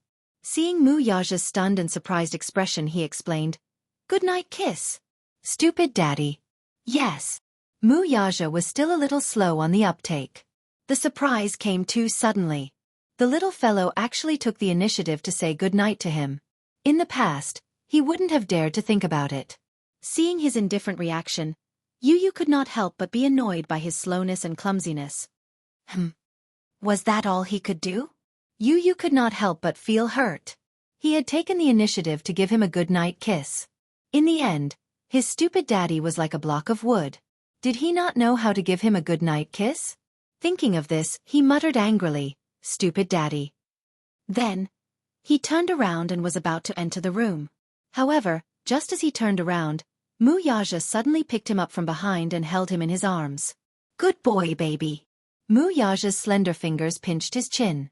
His thin lips brushed past his ears and landed on his pink cheeks. Mwah. It was a light kiss. A reply to his good-night kiss. Yu was slightly distracted. Then her face turned red and she pursed her lips. She was clearly a little shy. Alright. Chapter 1393. Wuxia carried him back to the room and turned on the wall lamp. As soon as the warm wall lamp was turned on, Wuxia and Yu were stunned when they saw the scene on the bed. Then both of them frowned at the same time. She saw little Chen sleeping soundly on the bed, but his sleeping posture was as restless as usual. At this moment, he was like an octopus with his small arms and legs sprawled out, occupying more than half of the bed domineeringly. He was even snorting soundly at this moment. "Daddy, look." Yu complained pitifully. "This guy is restless every night. I don't want to sleep in the same bed as him. Every morning, I'm almost squeezed off the bed by him." Wuxia was speechless. "Daddy, does he usually sleep like this in the Mu family?" Yu asked. "Yes. His sleeping posture is terrible," Yu criticized mercilessly. Wuxia sighed heavily. "Yes. This probably had something to do with his sleeping habits." Xianxia's bed in the Mu family's bedroom was very big. It was 3 meters wide and 4 meters long. Therefore, the little guy had developed the habit of sleeping in an unrestrained manner since he was young. After all, the bed was very big and spacious. Therefore, he had always been used to acting wildly on such a big bed. Therefore, he could not adjust to the fact that he had changed to a 2-meter bed. However, Yu was different. When he was younger, he and Xianxia slept on the same bed. Xianxia slept very quietly. Basically, she would sleep in the same position when she woke up. If she was not disturbed, she would not change her position for the entire night. When Yu was older, he could not afford to change to a bigger bed. He slept on a 1.5-meter bed. Therefore, he slept very peacefully. After meeting Xianxia, Yu finally realized that some people could behave wildly in their sleep. Sometimes, Yu really wondered what Xianxia was dreaming about. Why did he fall asleep and move so much? There were several times when he was woken up by this fellow. He really wanted to wake him up, pinch his face, and ruthlessly ravage him. Wuxia said sympathetically, "Baby, it's been hard on you." Yu was speechless. After a moment of silence, he suggested, "I want to change to a bunk bed." He slept on one bed while Xianxia slept on the other. Wuxia agreed. "I'll send someone to buy one tomorrow." "No need." Yu said, "I'll book one for myself tomorrow." Under Laji Holdings, there was a smart children's bed. It had 2 bunk beds and an intelligent sleep system. It was very popular. He was the one who researched and designed it. Just as well, he could book one and experience the results of his own design. Wuxia was speechless. This son of his was really not an ordinary genius. At his age, he did not even know how to draw. His son could already sleep in the smart children's bed that he designed. The pupil had surpassed the master. However, he felt very proud of it. His two sons were so outstanding. Go to sleep. Wuxia carried him to the bed and covered him with a blanket. Yu glanced at Xianxia, who had been chased to the side by Wuxia. His disdainful expression softened slightly. Daddy, you have to sleep early too, he said softly. Wuxia smiled and walked to Xianxia's side. He also planted a good-night kiss between his brows. When he left the room, he turned off the lights and closed the door. He went to the bathroom to wash up before returning to the bedroom. Chapter 1394. At this moment, it was already late into the night. It was pitch black outside the window. There were no stars in the sky, only the bright moon was gradually covered by dark clouds. There was a light lamp at the head of the bed. He walked over and looked at the person on the bed. She was sleeping soundly. There were traces of someone gently twisting the blankets. Thinking about it, Yu must have come in just now and twisted the blankets for her. This considerate little guy always hid his gentleness in the bottom of his heart.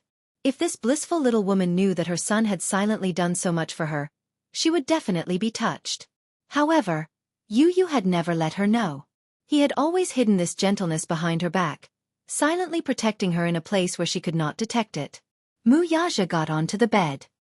He leaned forward slightly and pulled her into his arms. His movements were extremely gentle and careful, afraid that he would disturb her. He placed her head on his arm and stroked her cheek with his fingers. Wuxia lowered his gaze and looked at her face. At this moment, the person in his arms was sleeping quietly. Her gentle and quiet sleeping face was as warm and peaceful as the years in the world.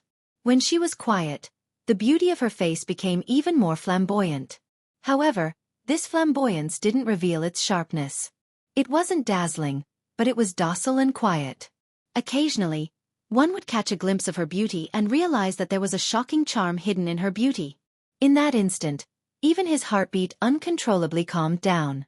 He was afraid that if his heartbeat became stronger, it would disturb her in her sleep. Hugging her in his arms, he felt a sudden surge of emotion in his heart. That was, he wanted to present the most beautiful treasure in the world to her and give it to her.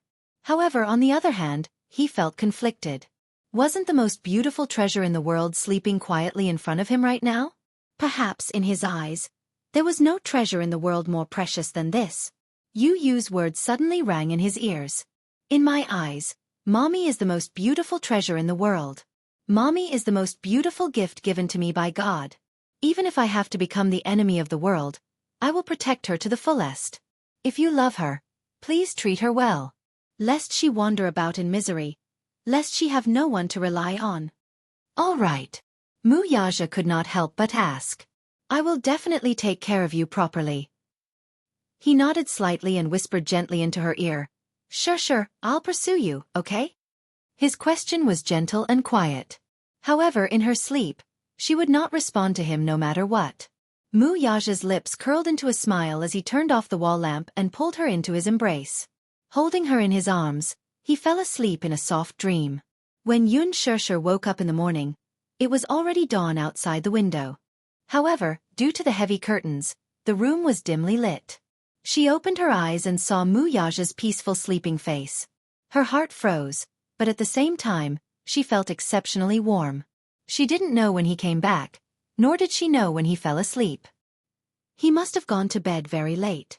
He hugged her shoulders, and his palm quietly rested on her waist. His thick weight made it easy for her to feel the warmth from his palm. The happiest thing in life was to wake up with you. In the morning, the first thing she saw when she opened her eyes was him. How wonderful! Chapter 1395. Xianxia woke up, but she did not get up. She just quietly nestled in his arms and looked at him. She was surprised to find that this man was especially good-looking when he was asleep. When he was awake, he was the pride of the heavens and the elite of the empire. He shone brightly, as if he was the reincarnation of the emperor. His eyes were handsome, and his body was sharp. His exquisite features were arrogant and sharp. It was as if all the darkness had nowhere to hide when he opened his eyes. However, when he was asleep, his sharpness was restrained. He was quiet and deep. His eyes were gentle and his handsome features were different from his usual radiance. They were extremely gentle. Xianxia's gaze fell on his sexy thin lips. His lips were very thin, and his lips were arrogant and even a little sharp. She could not help but reach out and touch his lips with her fingertips.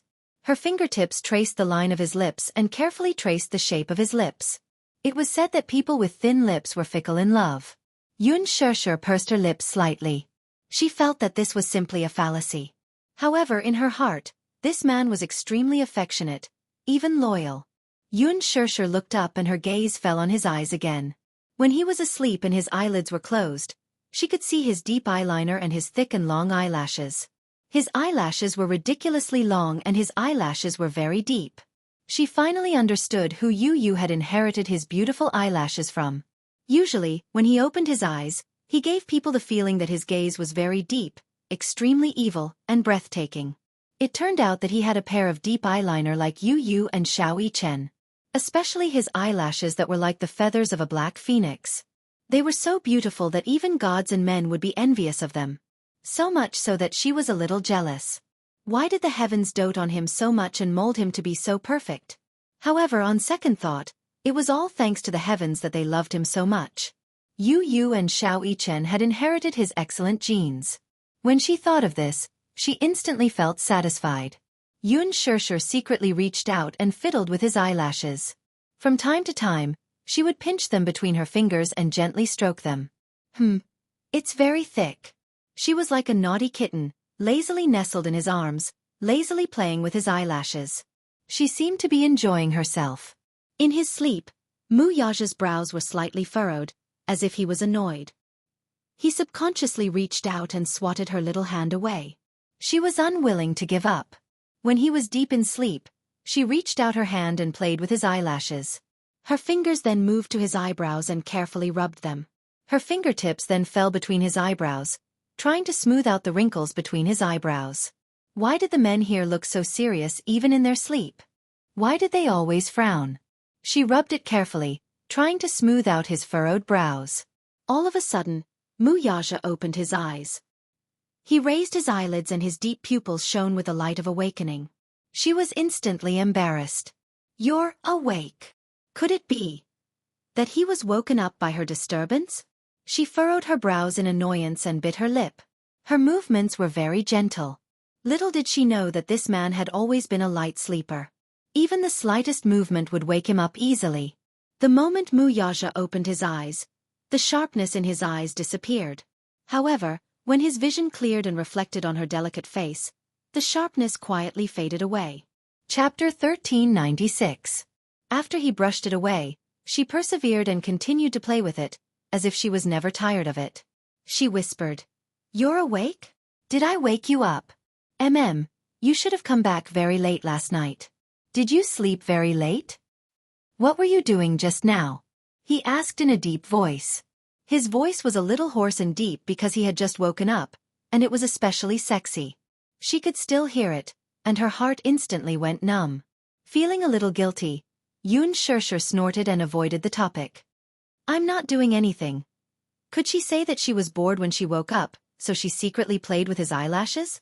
Or was she envious of his long eyelashes? They were so beautiful that she couldn't help but get addicted to playing with them? He would definitely laugh at her for being bored again. "What are you doing?" The man pursed his lips, obviously doubting her words. "I see that you're full of energy early in the morning." Xianxia blushed and immediately defended herself. "I woke up. After reading the script yesterday, I went to bed very early. My biological clock woke me up naturally." So? Wuxia raised his good-looking brows. "So, she had to wake him up when she woke up?" Xianxia glanced at him and couldn't help but explain. I woke up a long time ago. I was bored when I woke up, so I was counting your eyelashes when you were asleep." Counting his eyelashes? What kind of game was this? Wuxia furrowed his brows and asked, "Have you counted clearly?" "No." How could she count clearly? It was like a brush. If she had such thick eyelashes like his, she would save the effort of brushing them.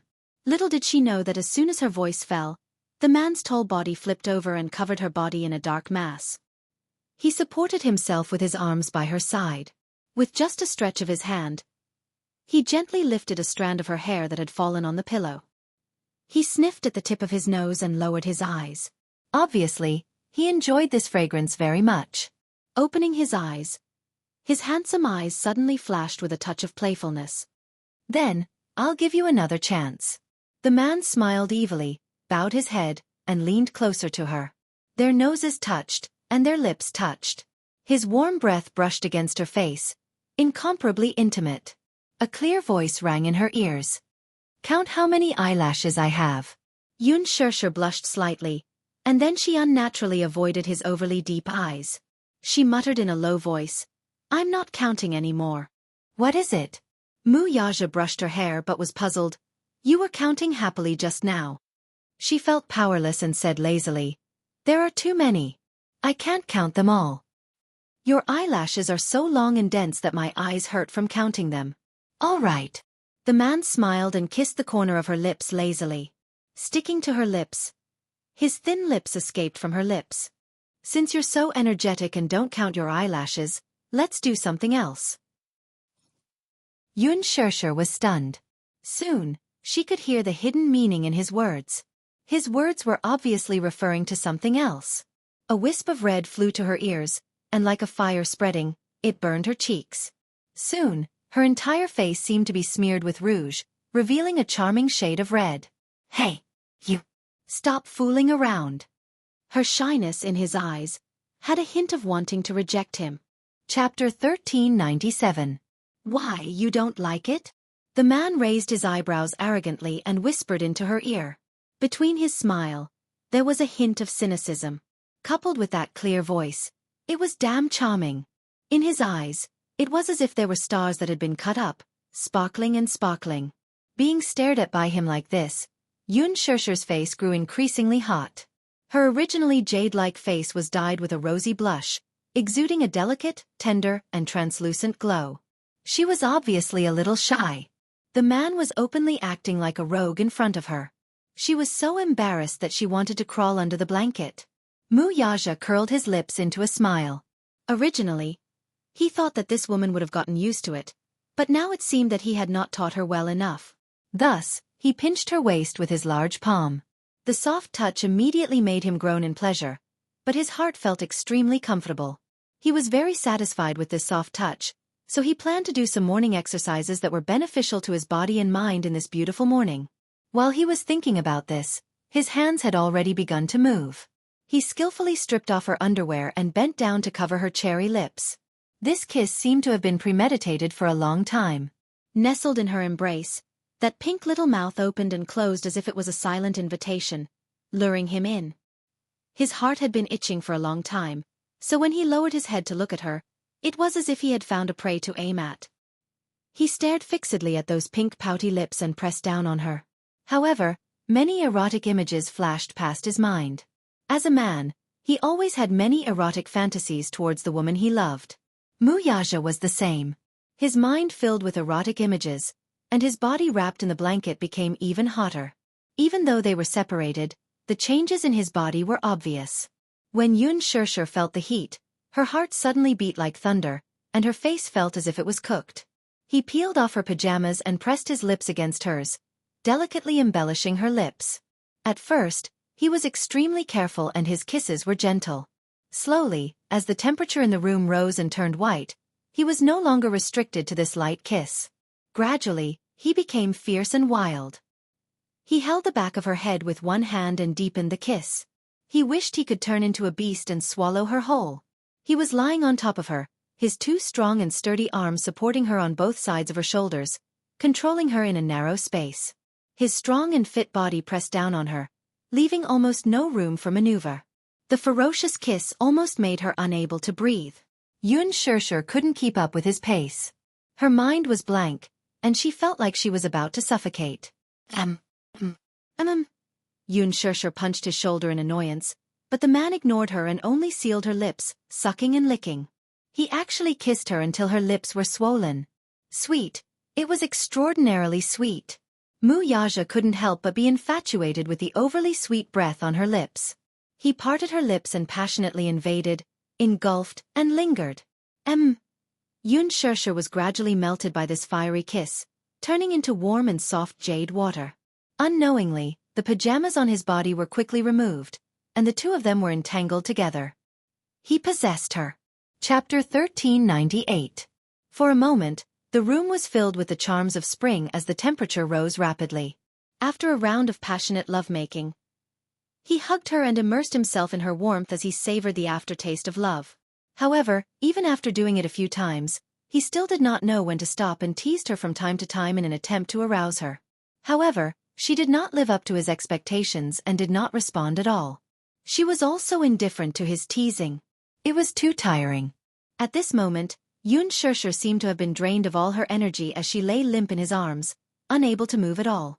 Even lifting a finger was difficult. She laid lazily in his arms. It was not easy for her to accumulate enough energy after a night of recuperation. At this moment, under his torment, it all collapsed and she was exhausted again. Her eyelids were heavy. She lazily half-opened her eyes and looked out of the corner of her eye, only to see the man leaning against the head of the bed and looking down at her. His eyes were playful and mischievous as if he was mocking her for not living up to his expectations. He pinched the bridge of her nose and said, "Your stamina is too weak." When Xianxia heard this, she could not help but feel angry. Could she blame him for this? Her stamina was not bad. But did he not see how ruthless he was when he wanted her just now? The deep invasion almost made her whole body fall apart. She was a little disappointing, but wasn't it all for him? Did he think that everyone was as strong as him, as if they never knew how to be satisfied and tired? The anger in her eyes made him laugh. Wuxia pinched the tip of her delicate nose lovingly and teased, "Why are you not convinced?" Xianxia bitterly slapped his hand away and said in a muffled voice, "Don't mess around. I'm a little tired now."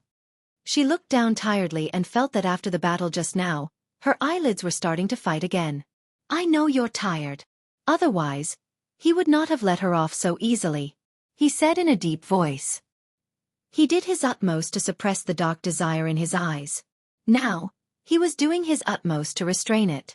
At the same time, a playful look appeared in his eyes, making one's face redden even more. She couldn't help but feel a little defeated. She raised her eyes to look at the man in front of her. He was like an arrogant emperor, lazily and elegantly leaning against the headboard. His gaze fell on her face. There was teasing, mischievous, playful, but most of all, there was a mischievous smile. This smile was mixed with a bit of devilish charm, but it also seemed like he was harboring evil intentions, as if he was mocking her disappointing physical strength. Xianxia was furious. The more she looked at him, the more indignant she felt. This man was too vile. The way he looked at her really made her feel ashamed. When he thought about how he had used those embarrassing postures to take advantage of her, and how she had sunk into this dark, turbulent wave of passion. When he thought about how she had sunk into it, and how she had let out some tender chuckles, she felt even more ashamed and buried her face deep into the pillow. No. It was too embarrassing. At this moment, she wanted nothing more than to ruthlessly bang her head against the wall or find a hole to bury her head in. She was like a shy little bunny in front of him. However, her shy actions in his eyes were adorable and extremely cute. He couldn't help but lower his head and gently peck her red cheeks. The scene just now seemed to be unfinished as his body changed again. He frowned and cussed in his heart. Chapter 1399. Xianxia glanced at the man's tensed expression, and her face turned even redder. She muttered, "What a horrible man." Then, she crawled under the blanket and wrapped herself up. Wuxia chuckled inwardly. This woman is deliberately avoiding me. Could it be that he had frightened her? Wuxia suppressed his desire. Even though he hadn't had enough fun, he was still in a good mood after the morning exercise that was good for his body and mind. At the same time, he still felt dissatisfied. This woman's physique was a little weak, especially when it came to her physical strength. It seemed like she had to exercise more. He hadn't had enough fun, but she was already tired. This made him a little unhappy. However, he was a man who knew when to stop. When necessary, he wouldn't act rashly and alert the enemy, so as not to scare this little woman. After all, some things had a long way to go. A person's life was so long. He and she had a lot of time to study this. Hence, he wasn't in a hurry. He got out of bed and walked to the bathroom. After taking a cold shower to calm himself down, he walked to the door. Just as he turned the doorknob, he felt a weight on the door. Just as he opened the door a crack, two little lads, who were leaning against the door and listening attentively, were caught off guard and rolled in. Yu was the first to roll in. She was caught off guard and fell face first onto the floor. She groaned softly. Ah! Xianxia was the first to scream. He lost his balance and fell onto Yu's body. Yu cried out in pain again. The two squishy little balls fell onto the floor like a human pyramid. Xianxia was shocked by the sudden sound. She peeked out from under the blanket and saw this scene. Her face turned so red that it looked like blood was going to ooze out. Hence, she crawled back under the blanket without a sound. This time, she was too ashamed to crawl out of the blanket. Woo. Was there anything more embarrassing than this? Xianxia wanted to cry but had no tears. At the same time, he was secretly annoyed, but at the same time, he was worried about when these two little fellows had been hiding outside, and whether they had heard anything. The two little fellows were still so young. They wouldn't learn anything bad, right? Wuxia also seemed to have not expected this. He was stunned in place, and his handsome face darkened. A storm was coming. He had never thought that these two fellows would actually be eavesdropping outside the door, and even let him catch them red-handed. What happened? He questioned in a deep voice, but there was a trace of unhappiness in his words. Xianxia's ears perked up. As soon as he heard Wuxia's unfriendly tone, his little face paled. He knew that he had done something stupid. It's over. He seemed to have made Daddy unhappy. Xianxia awkwardly got up from Yu's body and stood up helplessly. He lowered his head and clasped his hands together nervously, not daring to look up at him. Daddy! He called out timidly and weakly. His voice was as soft as a mosquito's buzzing. It was obvious that he knew that he had done something wrong and was extremely ashamed. Wuxia's gaze was cold and intimidating, and his face was filled with anger. What are you doing? Xianxia could not answer. He nervously tugged at the corner of his shirt, looking like a timid little deer. Chapter 1400. Xianxia didn't know how to answer, so he glanced at the ground for help. In the end, he saw Yu lying on the ground motionlessly, pretending to be a corpse. Xianxia was speechless. Yu's behavior was a classic example of betraying a teammate. At this moment, the little guy kept telling himself that he was just passing by and didn't know anything. He was innocent. It was definitely not the right time to stand up and laugh it off.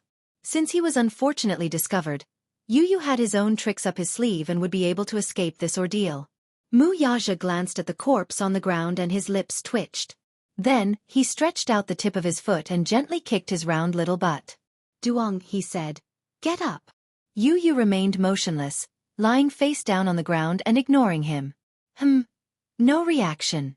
No reaction at all. Wuxia raised a brow as his heart skipped a beat. He was suddenly a little worried. He remembered that Yu was the first to rush in and fell face down. Xianxia, who followed closely behind, fell on top of him and pressed him down heavily. He didn't know if it hurt him or not. Wuxia squatted down and stretched out his hand to pinch his cheeks. Then, he picked up little Munchkin, who was lying limply on the ground, and turned him over. At a glance, Wuxia saw that his forehead was red from kowtowing.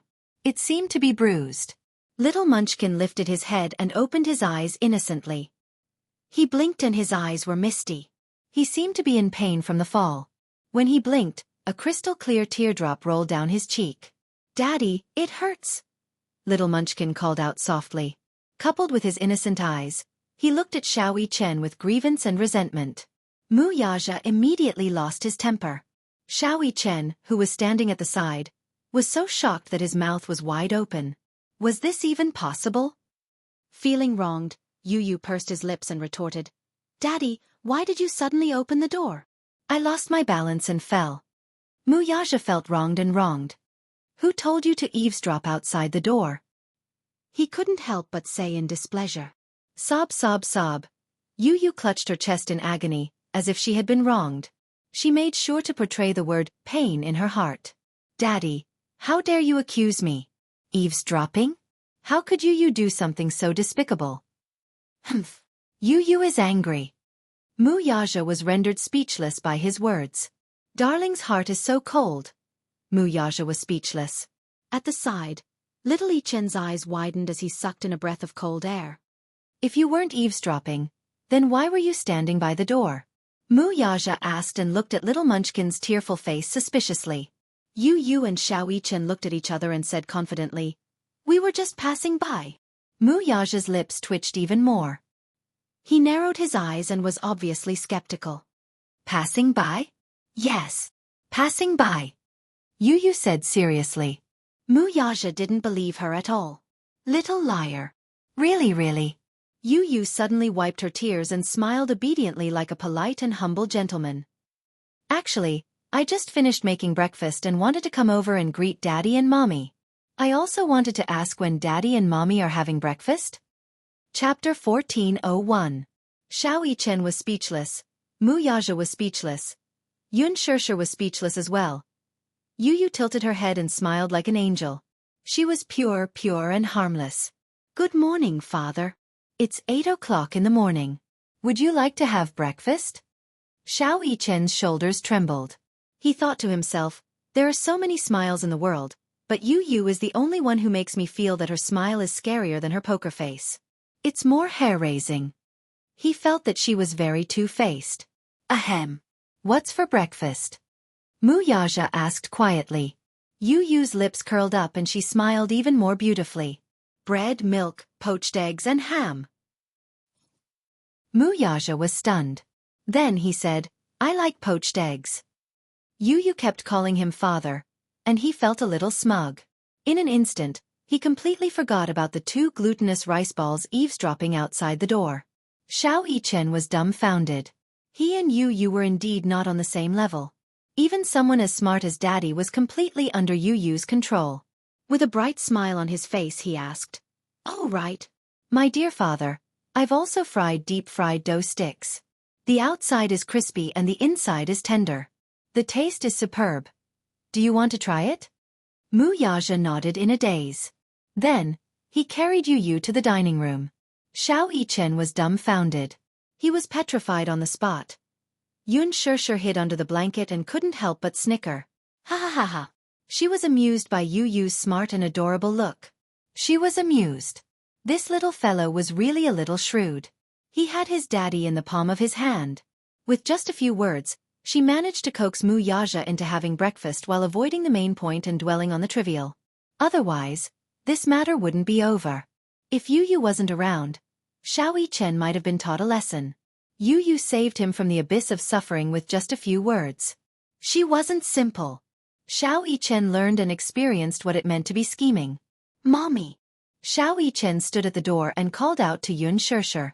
Xianxia emerged from the blanket with a blushing face, only to see the little boy leaning against the door with a blushing face. He shyly greeted, "Mommy, good morning." With that he ran off. Shyly. The 2 little guys didn't intend to eavesdrop. They rushed over to invite Wuxia and Xianxia to the dining room for breakfast. However, when they reached the door, Yu leaned against the door and pricked up his ears to eavesdrop on the sounds in the room. Xiao Yichen also leaned forward. However, not long after, the door was suddenly opened. The 2 little lads failed miserably at such a simple task, and both of them fell in together. Xianxia was amused. She covered her mouth and laughed until she collapsed on the bed. With 2 children at home, she felt that every inch of her life was bright and sunny. Xiao Yichen and Yu were probably the best gifts that God had given her. In the dining room, Yu personally fed Wuxia a deep-fried dough stick. The latter took a bite. The golden skin was crispy and the inside was tender. It was indeed delicious. "You made this?" he asked in disbelief. Yu raised his eyebrows and was obviously very proud. "Yes. Of course it was made by me." Wuxia wasn't stingy with his praise. "Your culinary skills are better than many chefs in star-rated restaurants." "Oh, this is nothing. You haven't really experienced my culinary skills." Yu pretended to be reserved. Chapter 14:02. After Xianxia woke up, she received a call from her manager all of a sudden. "Xia, are you feeling better?" Xianxia replied, "Yes, I'm feeling better." He heaved a sigh of relief, but his voice was filled with worry. Your phone has been switched off recently. It wasn't easy for me to get through to you. I asked Mu Shi, and she said that she couldn't reach you, either. We were so worried. I'm sorry. Something happened at home recently. That's why it's been inconvenient for me to switch on my phone. Xianxia felt extremely guilty. The manager sighed helplessly and said, It's okay. I thought something had happened to you, so I was worried. During this period, Xianxia had disappeared from the face of the earth. She did not reply to any messages, and her phone was switched off when he called her. That was until Minyu sent someone to inform Ji Lin that Xianxia was on leave. Only when the manager learned of this did he feel relieved. For the past 2 days, Xianxia's phone had been switched on, so she replied to his messages. Qin Zhou, on the other hand, had been overseas for the past few days. The moment he returned, he turned on his phone and saw Xianxia's reply in his inbox. He quickly called her back. After a pause, he asked in confusion, What happened at home? It's a long story. Xianxia did not know how to start. Qin Zhou, however, was extremely sensitive and comforted her. It's okay if you don't want to talk about it. Artists need privacy and personal space, too. I can understand that. Yes. Thank you, Qin Zhou. He asked, Are you free recently? If you are, can you focus on your work now? While you were away, the studio accumulated a bunch of drafts waiting for you to destroy them. Xianxia fell silent, as if she was facing a formidable enemy. Therefore, after breakfast, she hurried to the studio. The moment Qin Zhou saw her, he gave her a harsh scolding. Although his tone was gentle over the phone, he took the opportunity to give Xianxia a good scolding. It was not because of anything else but because she had made him so worried, so he must teach her a lesson. Xianxia's temper dissipated after being scolded. She sighed. Qin Zhou, I'm sorry. Something happened at home recently. That's not what I'm angry about. Qin Zhou snorted and said coldly, I'm angry because you didn't tell me what happened and made me so worried. I thought you had been kidnapped. Xianxia fell silent. It's not that exaggerated. Why not? Qin Zhou rolled his eyes at her. Sure. You have to understand that I treat you like family. If you need anything, please let me know. Halfway through, his tone suddenly softened. Otherwise, you'll make me worry to death. I won't be able to eat or sleep in peace. Xianxia's heart warmed as she sincerely said, Thank you, Qin Zhou. What are you thanking me for? Qin Zhou rolled his eyes at her and changed the topic. Let's not talk about this anymore. Have you finished reading the script? I did. Qin Zhou added, We're going to start filming soon. You have to be careful and show off your acting skills. Okay. Xianxia kept it in mind. Naturally, Qin Zhou was not worried about her acting skills. Xianxia's acting was not a problem for her to play the leading role in the production of Lethal Beauty. Oh right, do you know who the male lead of Lethal Beauty is? I don't know. Xianxia shook her head blankly. Qin Zhou said, the first young actor in ancient costumes and the hottest young actor in Huanyu right now, Hua Jin. Chapter 1403. Hua Jin. Xianxia took half a second to react. This name sounds familiar. Qin Zhou rolled his eyes helplessly. Sister, can you be more careful and take more remedial classes? Hua Jin is in the limelight now, okay? If he stands right in front of you and you don't recognize him, it will be very embarrassing. Xianxia was speechless. Qin Zhou glanced at her and added, Besides, Hua Jin's background isn't as simple as it seems. So you have to be more careful. Stay away from him on set and don't get too close to him. Xianxia did not ask too much. She just followed whatever Qin Zhou said and did not ask why he said that this Hua Jin was not a simple person. She only thought that since Qin Zhou asked her to be more careful and avoid him, he must have his reasons. She just had to be obedient. Qin Zhou nodded in satisfaction. He especially liked this about Xianxia. No matter what he arranged or ordered her to do, she just did it obediently and rarely asked why. Even if she did, it was just a question out of curiosity. She never protested. She was a very obedient artist. She was very docile and did not have any sharp edges.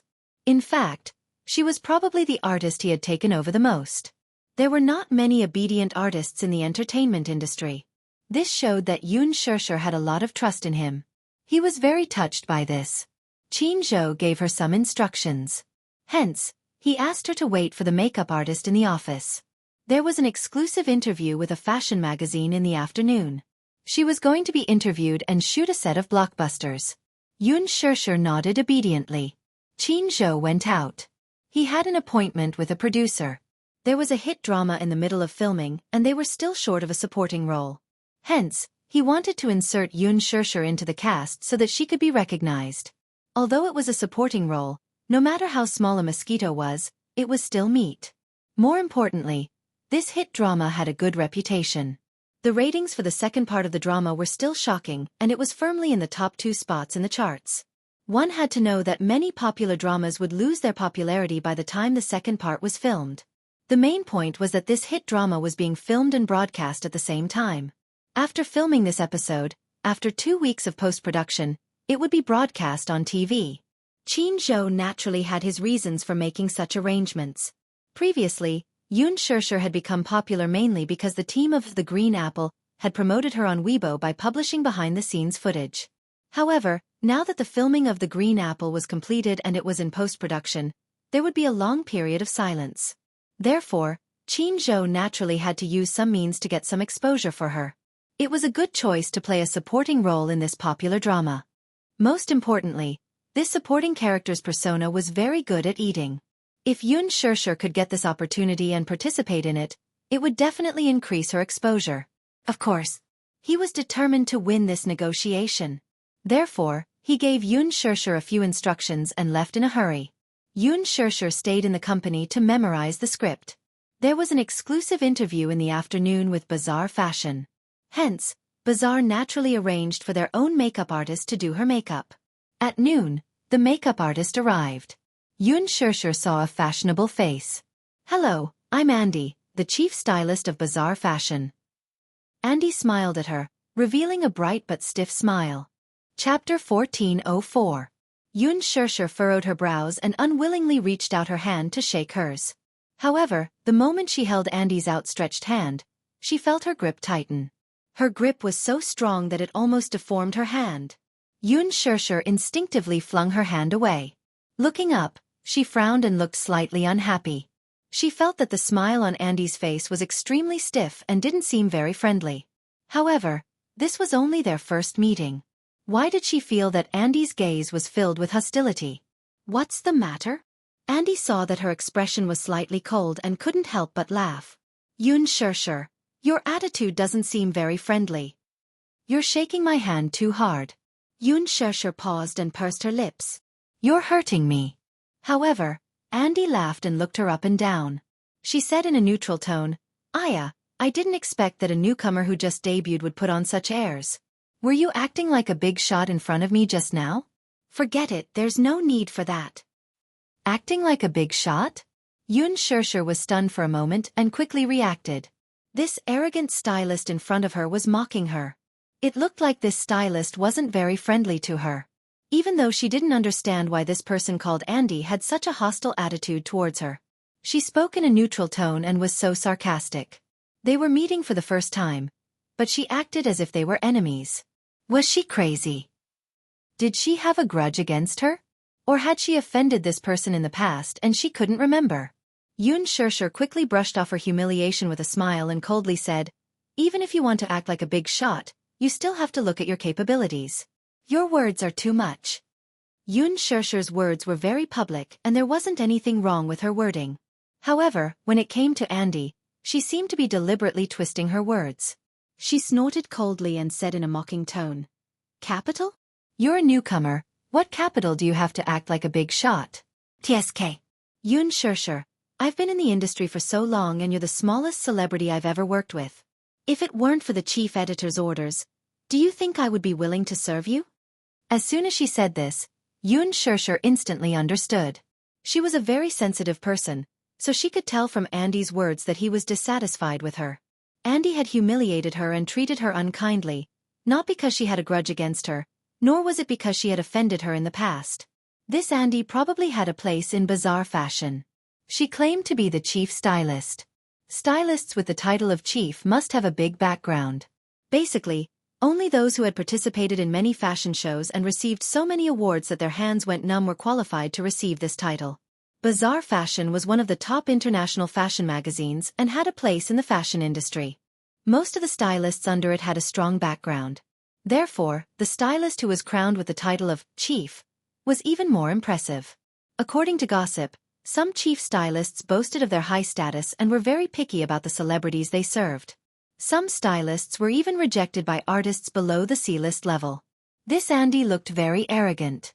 The reason why she was so sarcastic to her was probably because she didn't want to be her stylist. After all, she had just debuted and acted in a movie and a few print advertisements. She wasn't very popular and didn't even have a high status. Chapter 1405. In other words, it was obvious that she despised Xianxia because of her low status. Xianxia's guess was correct. The reason why Andy was so hostile towards her was because she was unwilling to be the stylist of such a low-status artist. A newcomer who had just debuted could not even be considered a C-lister. Although she had been popular on Weibo for a while because of the hype created by the production team, she did not have a substantial reputation. After all, one's status was not determined by how popular one was on Weibo. It was determined by one's net worth. To put it bluntly, even if one was popular on Weibo, it would be useless if one was not popular in the industry. Xianxia's current salary was only 5 figures for a single episode. If she met a big-shot production team, she might have to fork out resources. When Andy received this assignment, she was disgusted. She did not want to take on such a low-status artist. After she received this assignment, the other people in the company mocked her behind her back for a long time. When they heard that she was going to take on a low-status artist, many people made cynical remarks about her. Originally, with Xianxia's status, there was no way she would be able to get an interview with Bazaar. This was mainly because Qin Zhou had added fuel to the fire behind the scenes. He had used the resources he had accumulated when he was managing Xianxia to secure this interview for Xianxia. The chief editor had arranged for Andy to take over. Andy was furious. She rejected it again and again, but the interview had already been decided. There was no way she could reject it. After all, she was the chief stylist of Bazaar Fashion. The artistes she had taken care of were either superstar actresses, or even famous carpet stars. Xianxia, on the other hand, was just a small fry who had popped out of nowhere. She had acted in a movie directed by Lin Fengtian. Now that the filming had finished and it was in post-production, the movie had not been released yet. No one knew how the box office would be after it was released and whether it would be a flop. However, these were not Andy's concerns. What she was concerned about was that Xianxia did not care about fashion at all. Dressing like this for an interview with Bazaar was obviously an insult to her. In the fashion industry, many stylists and makeup artists were proud and arrogant. This was especially true for a famous stylist like Andy. If it was in the past, when some celebrities wanted to accept a fashion interview, they would have 3 layers of support and then dress up meticulously for the interview. What about her? She was wearing a simple dress and a knitted sweater.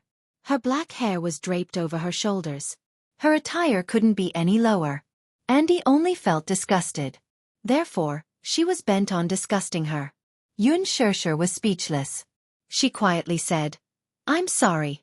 It's really hard for you to receive a small-time artist like me." His words were filled with bitterness, and there was even a hint of self-mockery. Andy was stunned.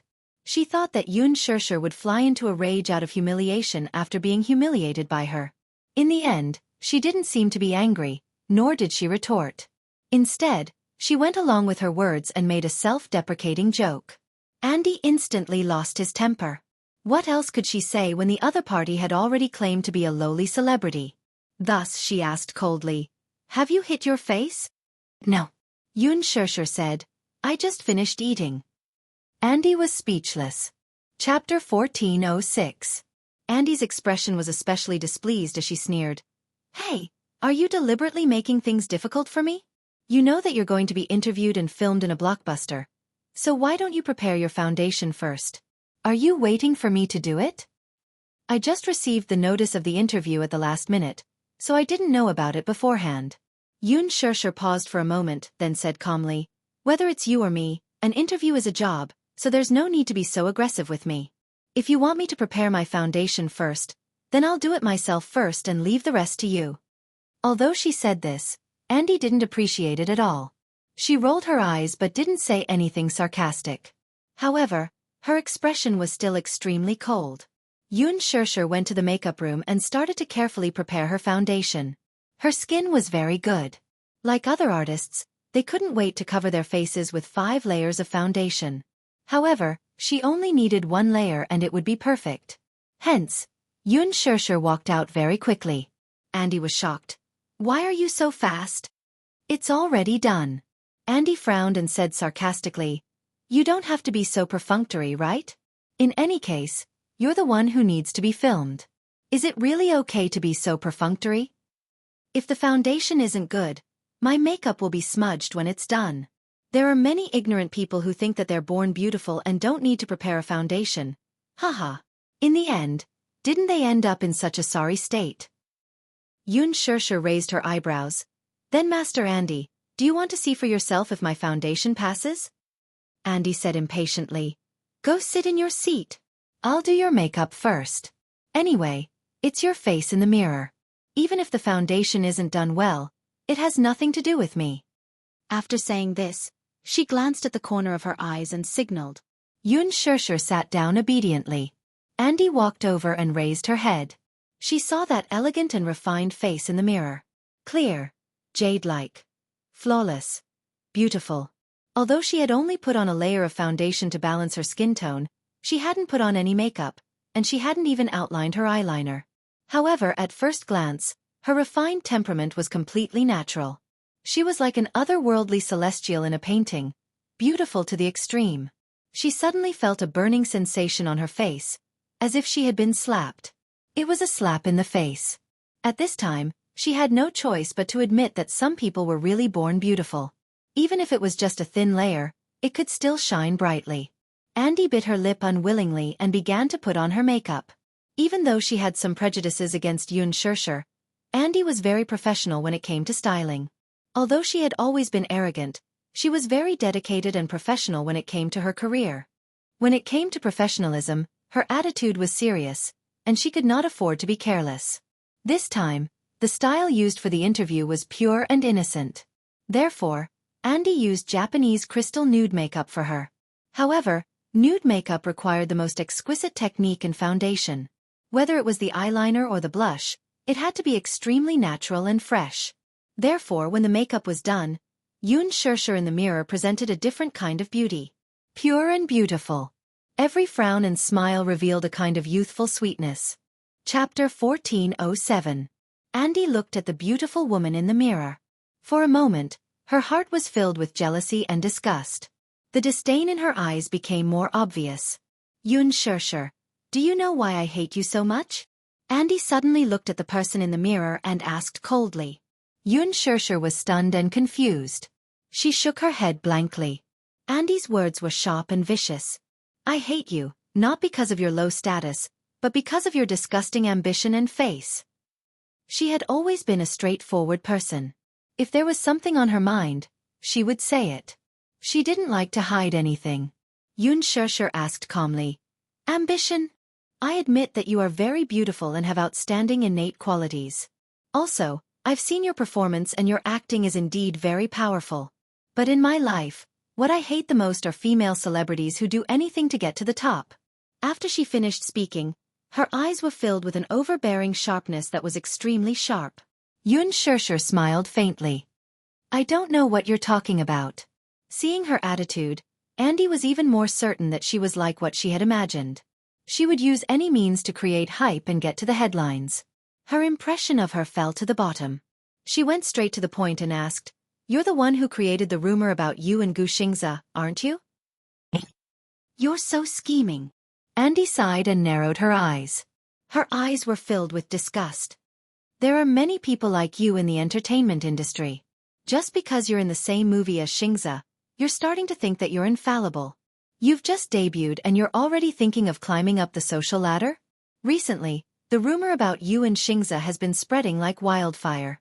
I think you must have taken a fancy to Xianxia's unshakable popularity and used it to create hype for yourself. Moreover, you shamelessly tied yourself to Xianxia to get to the top.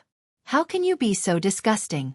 From the beginning to the end, Xianxia only looked at her calmly. After listening to her in one breath, she suddenly smiled. You don't have to be so agitated, do you? Xianxia looked at her through the mirror and suddenly smiled, but exposed her. You're so excited. You must like Xianxia, right? Andy's face turned red as she angrily rebuked. Don't talk nonsense. Is that so? Xianxia, however, smiled with interest. But, I see that you're so excited. If I didn't know, I would think that I stole your boyfriend. Shut up. Andy flew into a rage out of humiliation. Don't make wild guesses. I don't treat Xianxia the way you described. Xianxia glanced at her and actually thought that this Andy was so awkward that it was adorable. His words clearly revealed his fanatical worship and yearning for Xianxia, as if he was a god, but his words were extremely awkward and he refused to admit it.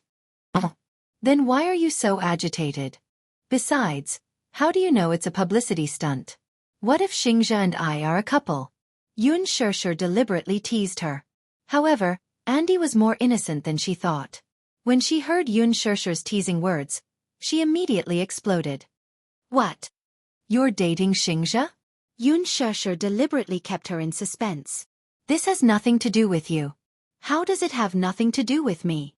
Tell me, what's your relationship with Xianxia?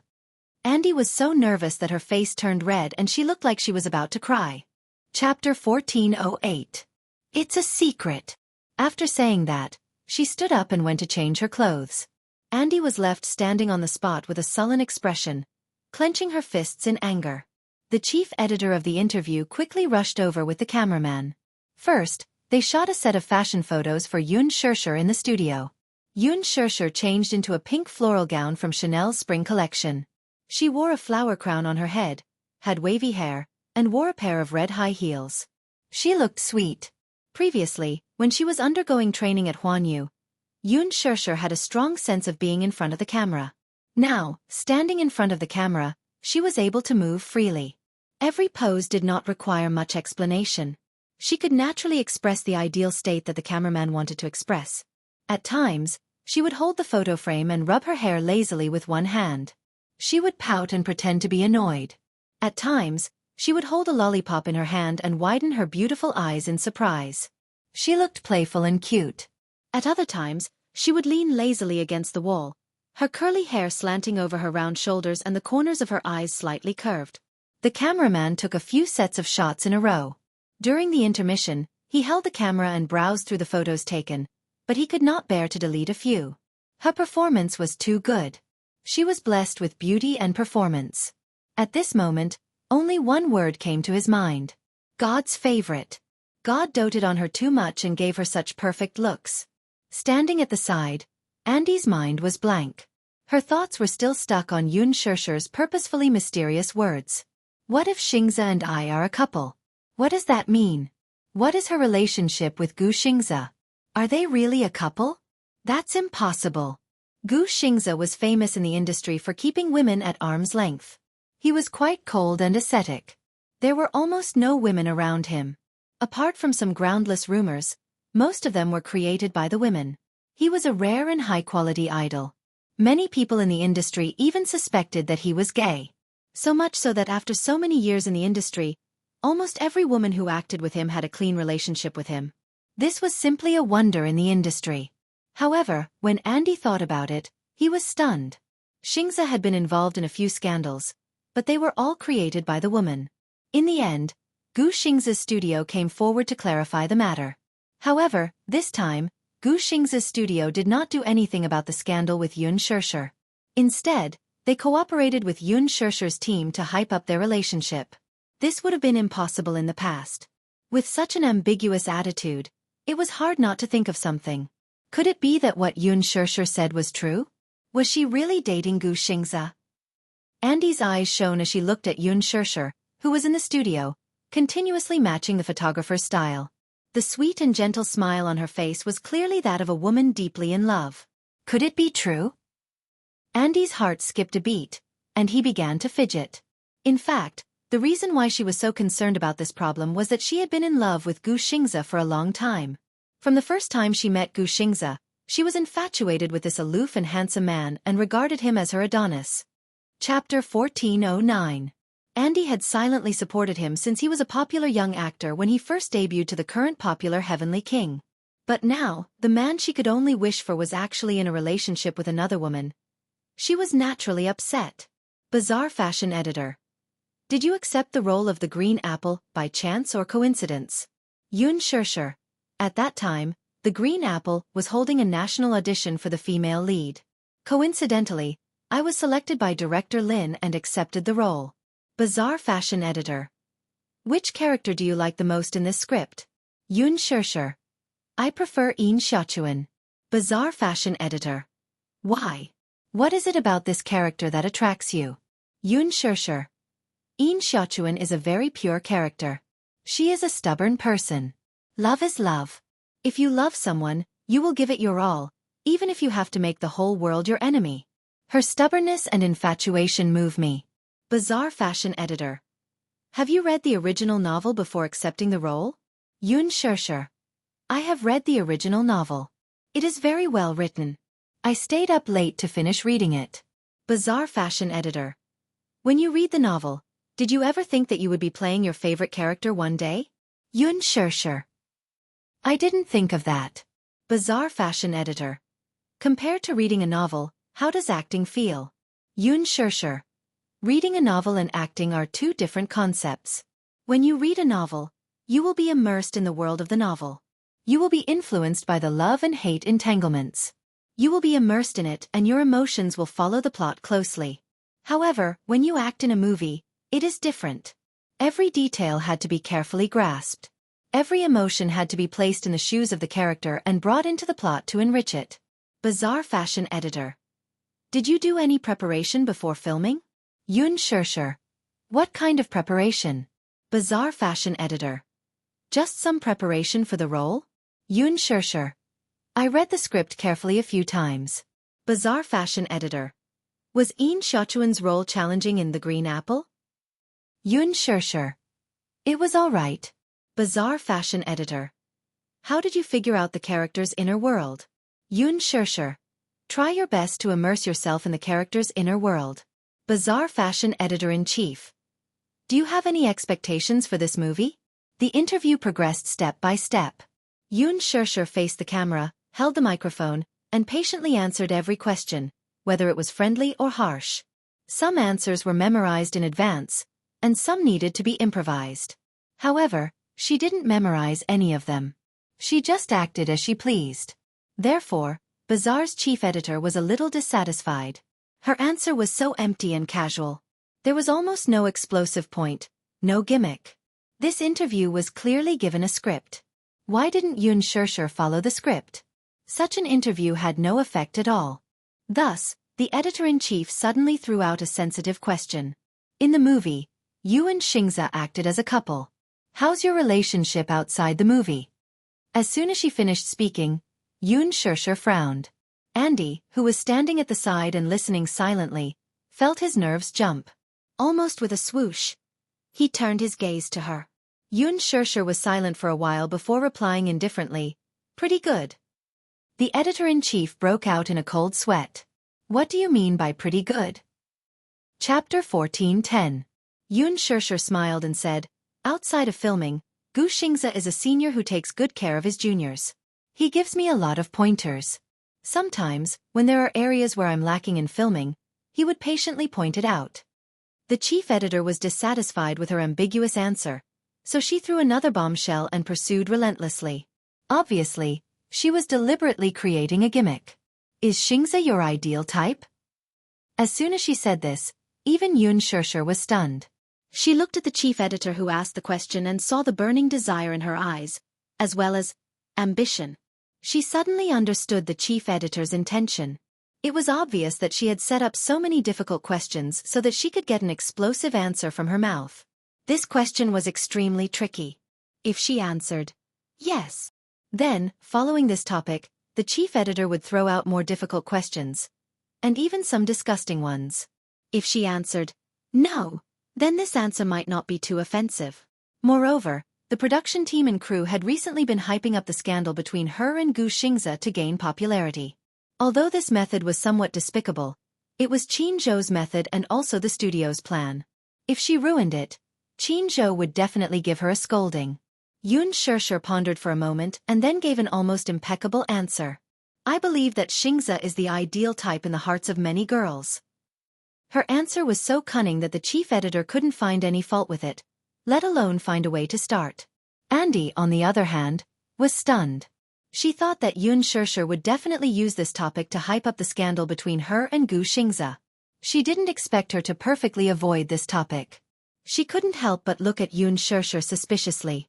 She felt that this person was very strange. She clearly had such a good opportunity to create hype, but she didn't do it. What was the meaning of this? Could it be that she was playing hard to get? The chief editor was obviously very angry, and he continued to throw out one difficult question after another. Then, do you think Xianxia is your type? Of course. In the movie, I played Yin Xiaochuan and chased him so hard. Do you think Xianxia is a perfect idol? Without a doubt, he is a perfect idol and a respectable senior. The chief editor was once again rendered speechless by her reply. Do you think you're Xianxia's ideal type? Well, you'll have to ask Senior Xianxia. In the movie, Yang Mi's character has many scenes with Xianxia. Between you and Yang Mi, who do you think is closer to his ideal type? I'll do it. The chief editor's eyes lit up. This Xianxia actually dared to answer in such a way. Yang Chong was her senior, and she actually dared to disrespect her senior. This answer was really explosive. Thus, she kissed him relentlessly.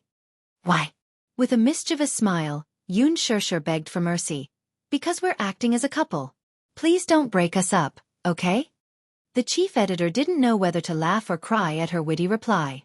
She was angry and speechless, but when she looked at Xianxia's mischievous begging for mercy, she couldn't get angry no matter what. This artiste was probably the most helpless artiste she had ever interviewed. Chapter 14:11. But this girl didn't know how to go with the flow. She couldn't be blamed. When the interview ended, she couldn't help but say, Xianxia, I gave you a chance, but you didn't know how to make use of it. What a waste of your manager's efforts to ask me to take care of you. You don't know how to take advantage of the situation. It would be a miracle if you could become famous. Xianxia smiled and said, Thank you for your kind words. If the movie is released and the box office is a hit, I'll treat you to tea. The editor-in-chief was completely speechless, but she was also touched by her honest and cute side. Her unpretentious manner was rare in the entertainment industry. Andy was about to leave when she suddenly thought of something. She walked up to Xianxia with a hostile expression. Xianxia looked at her warily. Just as she thought that she was going to make things difficult for her, Andy asked suspiciously, Just now, why didn't you answer according to the script? What? Don't play dumb. Andy carried her bag and looked cold and arrogant. I just secretly looked at the interview draft. The script was obviously mainly about the rumored relationship between you and Xianxia. Why didn't you answer according to the script and deviated from the main topic? She had just seen the interview draft.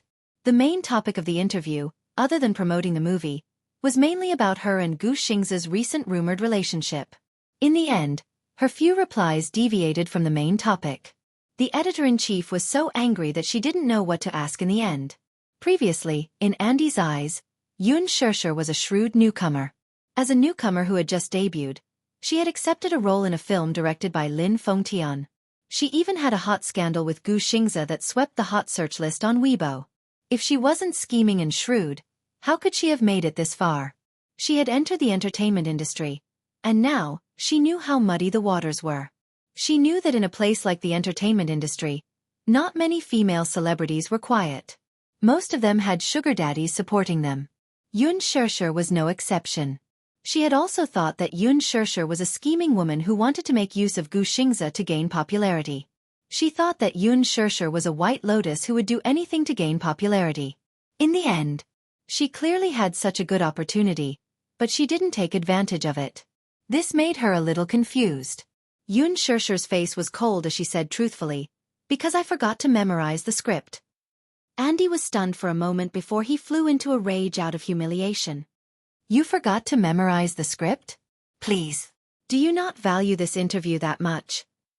An exclusive interview with Bazaar Fashion was a symbol of status in the industry. Many female stars could only dream of it. Xianxia had Qin Zhou as her backer, so she was accepted as an exception. She was given an interview script, but she didn't memorize it? There was such a thing?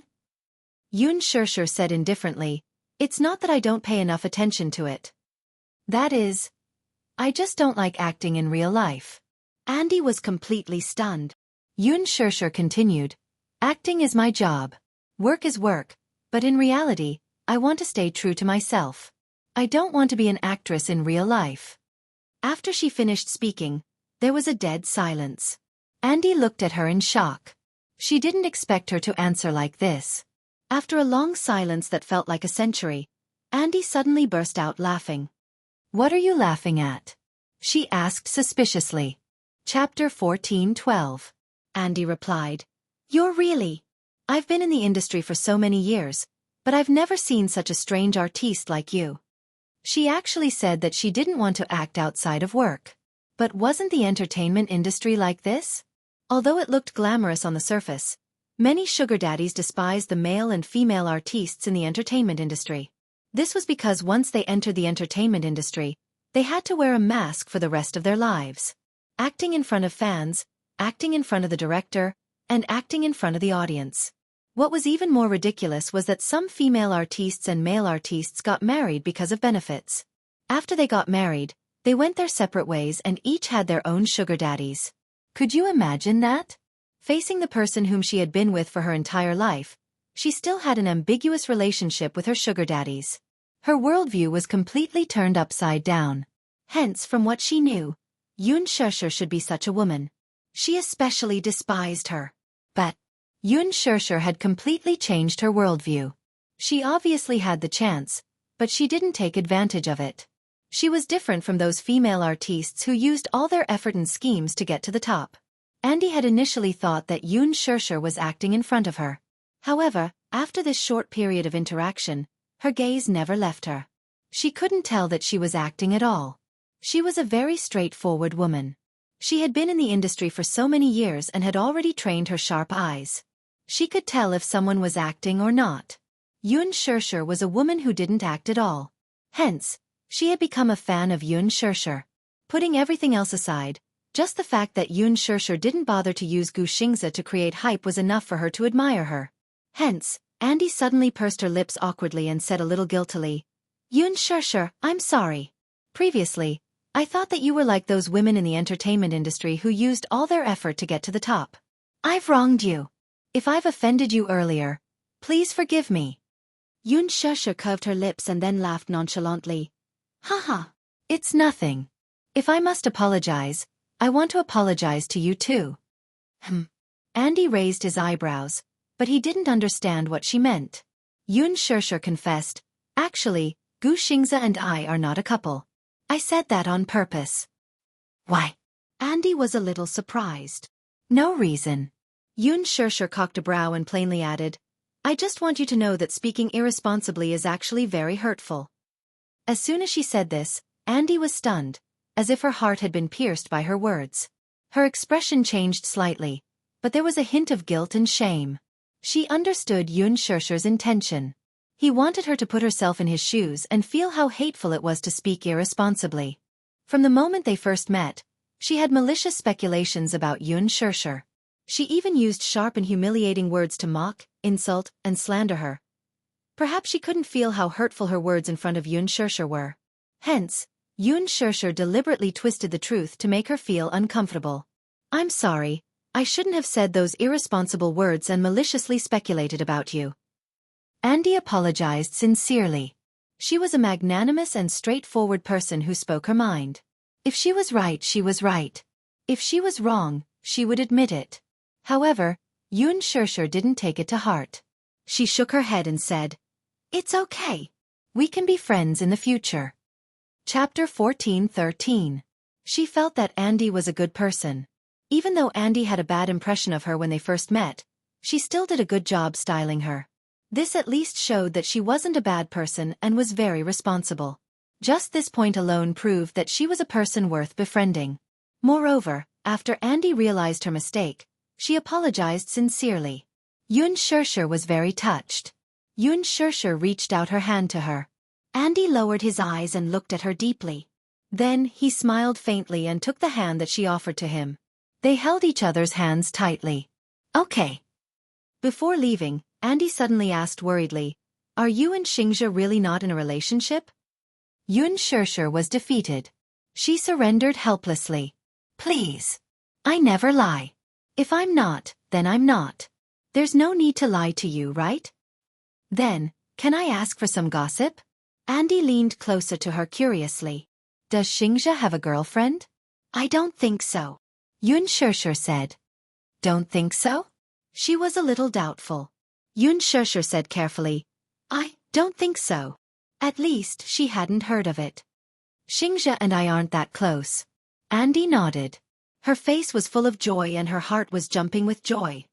Sure, thank you. Andy thanked him from the bottom of his heart. Then, he blew a kiss and left. In the afternoon, Jianghu rushed back after receiving a call from Chief Editor Baza. The moment he got back, he gave Xianxia a dressing down. Do you know how hard it was for me to get you Bazaar's resources? Didn't you have interview drafts for you to memorize? Didn't you memorize them? I stayed up late to write those drafts for you. I even worked hard to highlight the key points. In the end, you didn't even read them. What were your answers? Jianghu was furious. Originally, the matter of the supporting role in the hit drama had been finalized. This was something to be happy about. On the way back, he received a call from the chief editor. She complained about Xiaxia's uncooperative interview. Jianghu was very hurt. Bazaar's interview wasn't something that anyone could do. No matter how many female celebrities tried their best, they might not even be able to get half a page. One had to know that Xianxia had just debuted. She didn't have a high status or a high net worth. She was able to get into Bazaar all because of his skills and resources. It was all because of him that she was able to get this interview. In the end, when it came to her, her answer was so willful. The chief editor was so angry that she wanted to cry and laugh at the same time, but she was helpless. Xianxia looked at Jianghu pitifully, but she obediently allowed him to criticize her without retorting. Sure, the scandal between you and Xianxia was planned by both our teams. Moreover, we followed your suggestion back then and you didn't object to it too much.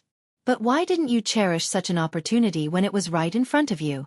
So many artists want to get a share of Xianxia's popularity, but none of them are lucky enough to do so. You have it, so why don't you cherish it? Jianghu was puzzled.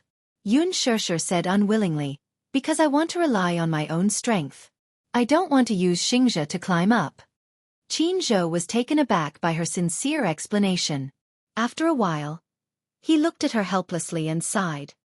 I know how you feel, but the entertainment industry has such rules. You have to follow them.